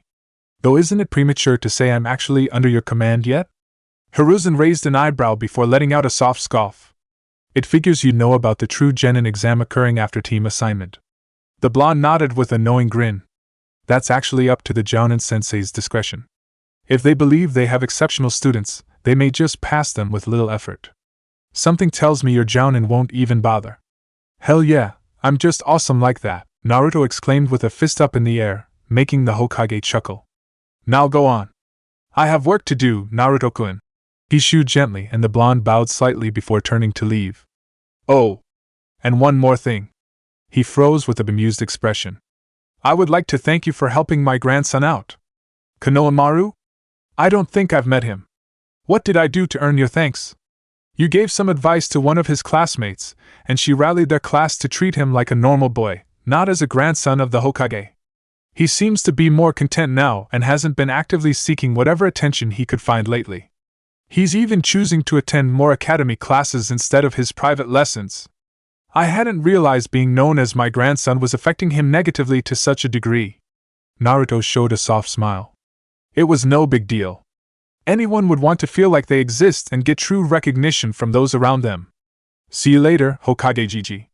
The third nodded grimly, unsure what to say as he watched the blonde leave his office.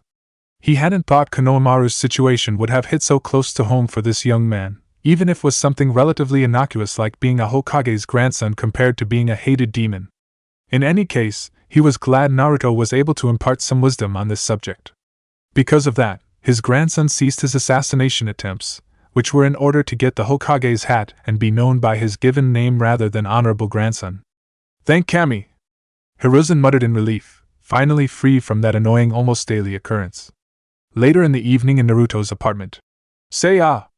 Ino encouraged as she reached around Naruto's head and dangled a grape near his mouth. She was sitting on a kitchen counter with her man facing out and leaning against the counter between her legs loosely wrapped around his waist. They were both dressed comfortably in loose shorts and shirts to relax at home. This is kinda embarrassing, Naruto murmured with a slight blush, but easily took the grape into his mouth anyway. Ino grinned as she tossed another grape into her own mouth from a nearby bowl. Take it like a man. We're supposed to just relax and goof off tonight, she replied unsympathetically as she dangled one more grape in front of his face. He sighed in resignation and chomped on it, making her giggle before pressing a chaste kiss to the back of his neck for his reward. Ino-chan, we shouldn't spoil his appetite before dinner. Hinata piped up as she did her cooking in front of the stove across the kitchen from the playing couple. She was also dressed in shorts and shirt, and her beautiful long hair was tied up into a high ponytail.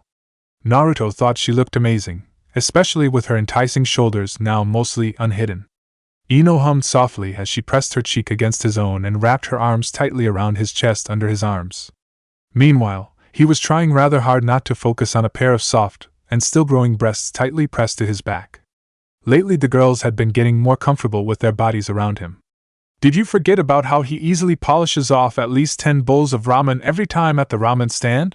The blonde mindwalker pointed out. Yes, but the key word here is ramen. For some reason, his appetite is only just above average with any other entree. Now that you mention it, I've never seen him eat anything else as much as he did ramen. Do you think we should try feeding him everything and see if it's only ramen that he has a black hole in his stomach for? I'm not some dissection. The girls giggled at Naruto's irritation before Hinata turned toward him with a spoon full of curry. Naruto-kun, would you please taste this for me? She asked with an expectant expression that Naruto could never resist even if he wanted to. He nodded and moved easily even with Ino still strapped to his back. She let out a whoop as he stepped up to Hinata holding out the spoon for him. Ano, please say ah. She mumbled shyly with an intensifying blush, not quite as bold as Ino was. Naruto's cheeks became pink at this adorable sight, while a shaking Ino was pressing her face into his back in order to repress her bubbling laughter. You're going to make me blush seeing you like this, Hinata-chan. He teased before quickly getting the spoon into his mouth before she could retract it in embarrassment at his words. It took only a second for him to deliver his judgment. It's great! Hinata beamed, and her dazzling smile could have lit up the night like it was daytime. She then let her long hair down and took her apron off. Then that means dinner is ready, she announced. The blondes both saluted before Naruto made his way over to the dining table with Ino still on his back. At that point, they finally disengaged so they could get into their chairs. They then waited on Hinata as she brought over a large curry pot, rice, and some fried pork cutlets. These look amazing as always, Hinata-chan! Ino exclaimed as her eyes lit up in delight at the delicious-looking food. Hinata blushed prettily as she prepared tea for all. These are just simple dishes. They aren't difficult to prepare. Naruto waved it off with an assuring grin. Trust me when I say your cooking make even ordinary dishes taste like they're fit for the daimyo.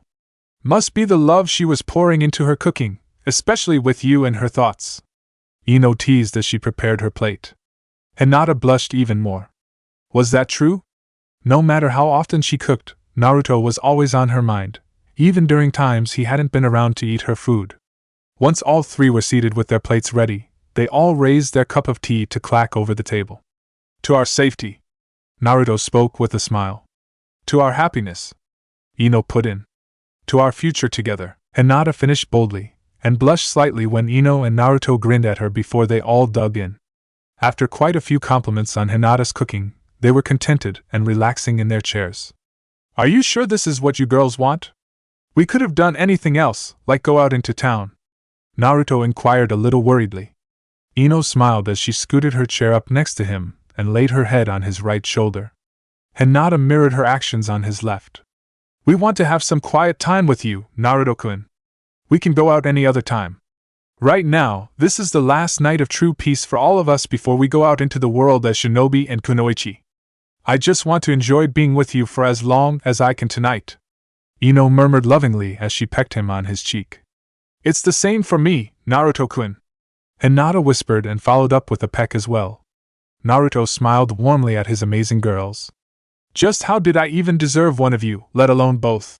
He spoke thickly as he hugged both girls to his sides. I feel it's more like how did so many of us deserve you? You have been nothing but an amazing presence in most of our lives. Hinata replied as she cuddled into his side. I just wish Anko-chan was here though. It feels like she should have been here with us. Ino murmured a little dejectedly. Naruto nodded sadly. I did invite her, but she turned me down saying she had business to take care of tonight. She frowned in suspicion. I wonder if she's really busy or is she avoiding you? Naruto glanced at her quizzically.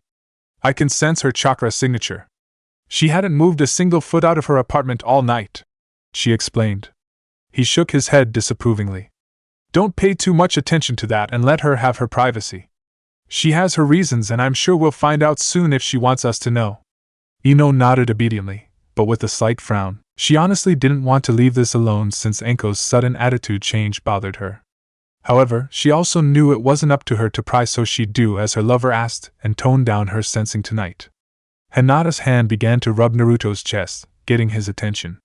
Let's go back to happier topics. I just want us to enjoy this night, she suggested. He grinned and nodded along with Ino. They got up to move to the living room and just cuddled up for the evening while making small talk about many things. It was easily the best time they've had so far in their growing relationship. It wasn't until near midnight when Naruto walked his girlfriends to their homes for all of them to get some sleep. Next morning outside the academy, Naruto, now clothed in his new shinobi outfit, stretched his arms overhead tiredly as he walked down the street toward the academy building, pointedly ignoring the increased glares from the villagers around him. Apparently they took his more aggressive outfit to mean the Kyuubi was taking over faster. He didn't care about what the villagers thought, never had for a long time. They weren't his problem anymore now that he officially became a shinobi and totally out of their reach permanently. Thanks for letting me relax, Kurama. Naruto thought to his tenant, referring to how the two of them just rested in his mindscape last night with little training. The beautiful vixen especially made sure she wasn't outdone in the cuddling department by his two girlfriends. Well, your women were right. It was the last truly peaceful night for a good while, so I figured we might as well just chill. Today is the beginning of a new chapter in our lives together. I certainly hope your jounin is up to the task of commanding you. We'll find out in a couple hours. Just then, Hinata and Ino landed nearby from the rooftops. Naruto gave them an appreciative look due to their shinobi outfits. Hinata was wearing black sandals, dark blue pair of loose capri pants, bandages and a holster around her right thigh, a large rear waist pouch, and a tight black shirt with some mesh underneath a large jacket. Instead of the heavy and bulky beige jacket when she first met Naruto, her current long-sleeved lavender and cream jacket was much more streamlined around her maturing curves, yet somewhat still loose enough to not give any leering male a good idea of her womanly proportions. Her new hitai hung loosely from around her neck. Her beautiful waist length and princess-cut indigo hair was left to flow freely down her back, making her look like a truly noble kunoichi. Ino had wrapped her body in bandages from above her bust to just past her thighs. She then put on a dark purple blouse-like vest with a high collar over her torso, leaving her bandaged stomach and arms bare except for a pair of mesh elbow sleeves. Her shoulder-length platinum blonde hair was pulled back into a high ponytail that got a bit curly at the end. The long bang over her right eye was the same as usual. For the bottom, she wore a loose apron-like skirt the same color as her vest. Her leg holster was secured to her thigh underneath the loose skirt, and she was also wearing a large beige rear waist pouch. She finished off the ensemble with a pair of mesh knee sleeves, dark purple sandals, and finally her hitayate on a black cloth tied around her waist. The outfit made her proportions a little easier to figure out than Hinata's, but it was still covered up tastefully enough to not be too enticing unless she wished so. "Wow! You two look great!" Naruto blurted out, making the young women beam at the sincere praise. "Thanks! We were trying for something we'd like but can also be practical," Ino clarified as she and Hinata joined Naruto in their walk to the academy building. He grinned. "I think you've got it just right." That statement earned him a pair of chaste kisses on his lips when no one was looking. It wasn't long until they arrived at the school and Naruto noticed something up on the roof. His right eye narrowed. "Sorry girls, but can you go on ahead? I'll be right behind you." Ino and Hinata, thanks to their abilities, knew exactly what caught Naruto's attention, and didn't object at all as they nodded and went inside. The blonde disappeared in a blur at that moment. In the next instant, he reappeared on the academy building's rooftop. He found himself looking into a pair of dull black eyes belonging to Sai. The black-haired boy barely reacted to Naruto's sudden appearance before turning back to continue staring out over the village from his vantage point. "Fancy seeing you here, Sai. I'll have to admit I was surprised when you suddenly showed up for the exams last week after being absent since summer." "I appreciate your concern, Dickless," he replied emotionlessly, never taking his eyes off the view. Naruto scoffed. "I'm glad to see that part of you hasn't disappeared. Strange, most people I have met seem to dislike this part of me. Are you a masochist? Your inability to pick up on sarcasm hasn't changed either." Sai finally tore his gaze away from the view to look into Naruto's curious eye with a painfully fake smile. "What have you come up here for? Surely it cannot be for us to exchange insults, Dickless. Just curious about why you're here. Most people would have just skipped to next year to try again and get better grades. Yet you came back at the worst possible time to even redeem any part of your grades, knowing you would end up being the class dope. So I wonder if it's a deliberate ploy in order to get on the same team as a certain Uchiha." Sai's eyebrow twitched slightly at this apparently correct guess. Naruto frowned. "I hope it's on orders from higher-ups and not your own agenda. You're surprisingly protective of someone who've antagonized you in the past. He's an asshole, alright, but that doesn't mean I'm not going to protect him as fellow Konoha shinobi." "It's alright, Naruto," a third voice cut into their conversation. Naruto turned to see Hatake Kakashi lazily squatted on top of one of the rooftop's air conditioner units, reading his orange book. Kakashi-sensei. With his advanced skills, Sai might have already been a genin months ago, but it was decided he was to be put back in this graduating class mostly to improve his social skills with his peers. He's also to help me watch over Sasuke because of the possible flight risk. Think of that as a secondary mission just in case. Naruto nodded in understanding, now feeling better about Sai's sudden presence today. "Sounds like you're getting those too, and I'm guessing Sakura-san too. Is it okay telling me this much?" he quizzed with a tilted head. Kakashi shrugged uncaringly, making the blonde sweat drop before turning to Sai and inclined his head. "Sorry for getting on your case like that." Sai seemed surprised to have gotten an apology, but nodded his acceptance before excusing himself to make his way into the academy via the rooftop exit. Naruto stretched his arms out. "Guess I'd better get to the classroom too. See you around, Kakashi-sensei." "Naruto." The Jounin's voice stopped him. "You would have passed my genin test already." "What do you mean?" "Despite your history with Sasuke, your willingness to shield him from possible threats even now, like when you thought Sai might have had his own agenda, would have met the goal of my exam, which is teamwork." Naruto grinned. "Here's hoping your new genin figure this out themselves then." Kakashi nodded and went back to his porn book as the blonde was making his way to the exit. However, he stopped suddenly when a thought came to him. Now that you're already here, are you actually going to show up right after the team announcement?" "Hell no. It figures. I pity those poor souls for being burdened with you," Naruto muttered humorously as he disappeared downstairs. Kakashi shrugged lazily as he got himself comfortable for the next few hours of reading. Soon in the classroom. "Alright, let's get started on the team assignment," Iruka exclaimed, waking up most of his former students who fell asleep during his long-winded speech about the meaning of being a genin, and they all leaned forward in anticipation. The sensei cleared his throat. "Team 1. And this went on with Naruto and his friends tuning him out until the first significant name hit their ears. "Team 7 will be Uchiha Sasuke, Shimura Sai, and Harino Sakura. Your sensei is Hatake Kakashi." The two boys were stoic in their reaction to the news while Sakura silently nodded her acceptance with determination. Teammate will be Inuzuka Kiba, Aburame Shino, and Hyuga Hinata. Your sensei is Yuhi Kurinai. Kiba grinned broadly at being teamed with two of his friends from the get-go. Shino nodded his acceptance stoically. Hinata let out a small sigh of disappointment at not being teamed with Naruto, even though she had been somewhat expecting this. Her boyfriend gave her hand a squeeze under the desk, making sure to convey to her it would be fine. She recovered with a grateful smile for him, at least happy that she was teamed with friends. Team 9 is still in circulation, so let's move on to the next one. Team 10 will be Yamanaka Ino, Nara Shikamaru, and Akimichi Choji. Your sensei is Sarutobi Asuma. Shikamaru and Choji grinned happily at being teamed together while Ino nodded calmly, having already expected this outcome. Then something hit her. Wait, Irika-sensei, what about Naruto-kun? There are no more genin here for him to be assigned with.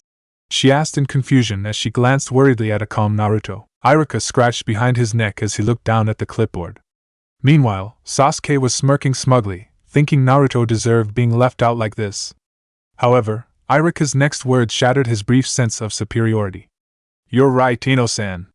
Uzumaki Naruto has received a special assignment because Hokage-sama himself is personally interested in forming a two-man squad with him and a powerful jounin. This sent the shocked crowd into an uproar as Naruto watched all of this with a raised eyebrow. He wondered what was going to happen with him being the odd one out, but somehow this worked out. However, he had a sinking feeling he knew who his jounin was going to be. He glanced over at the Uchiha, who was sitting still and speechless with fury to react to this news. At least he's not whining like a bitch now. I could feel the smugness coming off him in waves just a moment ago. For now, if it weren't for what's coming, he'd have had time to throw a tantrum. What do you mean what's coming? Irika's voice cut into his thoughts.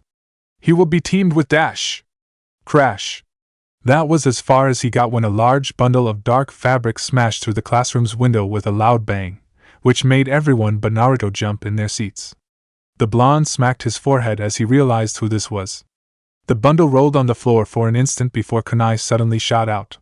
However, it was clear something screwed up because the kunai all shot in a tight group in the direction of Irika, who shrieked like a girl as he barely dodged all four kunai passing by. Before he could even catch his breath in relief, he realized too late those kunai had fabric attached to their ends, and they were pulling a large tarp toward him. In the next instant, he was wriggling around in the tarp, trapping him tightly to the back wall, screaming out muffled curses that would have made a sailor blush. All the genin were stunned at this oddness until they noticed something written across the tarp, in which reading was made difficult by the trap sensei trying to wriggle his way out. Here comes the awesome and sexy jounin, Mitarashi Anko, was what everyone read. Meanwhile, a female kunoichi, revealed when the tarp flew away, was standing in the center of the room staring at the wriggling and cursing tarp with her back to the genin. For a long moment they silently stared disbelievingly at her until she turned around with a hand behind her neck and her tongue stuck out cutely. Whoops! Guess I'm early. That was my first time trying this, but I'll be sure to improve next time. All the new genin face planted on their desks. She didn't even sound apologetic one bit. Alright. I'm Mitarashi Anko here for my team, she declared as she scanned the room for a certain orange-clad blonde. She had trouble at first because she hadn't seen his new changes yet, and when she finally found him because he was the only whiskered and eye-patched man in the room, she almost blushed at his handsome and animalistic new look. She had to fight down her body's overwhelming impulse to tackle Naruto in his seat and kiss him senselessly. No! I did not avoid him all this time just to lose control now. I didn't spend most of last night awake regretting turning him down just so I could lose my resolve at this moment. I need to go through with this, and just hope to Kami this will be all worth it later. Anko admonished herself harshly as she squashed down her feelings, knowing this would all pay off in the end eventually. She then pointed boldly at the bemused blonde with her other hand on her hips. You! Uzumaki Naruto! You're going to be my my subordinate! Get your ass out of that seat and down here! Naruto grinned happily at being assigned with Anko. It meant he could fulfill his promise to watch her back on missions much sooner than expected. He also now understood why she acted like she did yesterday. She had made the difficult decision to take him on knowing this would put their developing romantic feelings on hold, and it took all she had to make it to this day without reversing her choice. They could not afford to deal with the developing and awkward feelings while trying to work together as comrades that had to trust each other explicitly on missions, especially in dangerous situations. They needed to develop absolutely unbreakable bonds as comrades first. Only then would they consider moving on to being lovers, knowing any issue that may result would not ruin their camaraderie on missions. He completely agreed with Anko on this, but he also felt a large pang of regret on not getting to know her on a more romantic basis for a while longer. He only hoped this wait would not be too lengthy and that he would have the patience for however long he needed it. As Naruto stood up out of his seat, he gave a goodbye nod to his friends and girlfriends before stepping down to the floor with Anko. He stood straight and looked into Anko's eyes, which he noticed had a tinge of sadness in them. "What's next, Anko-sensei?" That was it. They both knew that Naruto addressing her formally meant he understood and accepted the situation between the two of them. Anko swallowed slightly and nodded resolutely before putting on a worried expression. "For starters, let's get the hell out of here before that guy gets free." She fidgeted nervously, indicating Irika, who was about to break out. His angry cursing was becoming intelligible, and all the young impressionable teens were learning new vocabulary every second now. Naruto grinned before quickly following Anko out the window she crashed through, leaving behind a bewildered classroom. They all decided then they were lucky enough to not have been assigned with that crazy woman and sent out a silent prayer for their dearly departed blonde classmate. While Irika's struggling and cursing continued in the background, Aino slumped down in her seat with crossed arms next to a visibly sad Hinata, her next words summing up their feelings on this development. "This fucking sucks for them. Omake, revenge is a ramen bowl best served cold." Naruto's apartment. One day a shadow zipped through the empty apartment. It was apparent this person had taken advantage of the fact no one was at home at this time. The shadow stepped into the kitchen and an evil giggle escaped as it made its way to a cabinet where its target rested. "Think you can get away with switching my precious autographed limited edition Ika Ika series out with pathetic copies? I'll show you!" The shadow muttered insanely in a male voice as he reached up to open the cabinet door, revealing a well-maintained large bowl that this apartment's owner always used for ramen made at home. It was relatively simple with its white and blue horizontal stripes, but it didn't change the fact this was beloved by Naruto. "I'll switch this with a different bowl and see how you like missing eating out of your beloved bowl. You shall feel a little of my pain," he growled as he reached up to remove the bowl, but it slipped out of his usually sure grip and fell down to the counter below with a loud shatter. The entire apartment became dead silent for a long moment as the shadow stared down at the pieces disbelievingly. "Well, fuck." And so, it was never known who actually broke the bowl, and Naruto continued to suspect Anko since she was the only other one with a key to his apartment.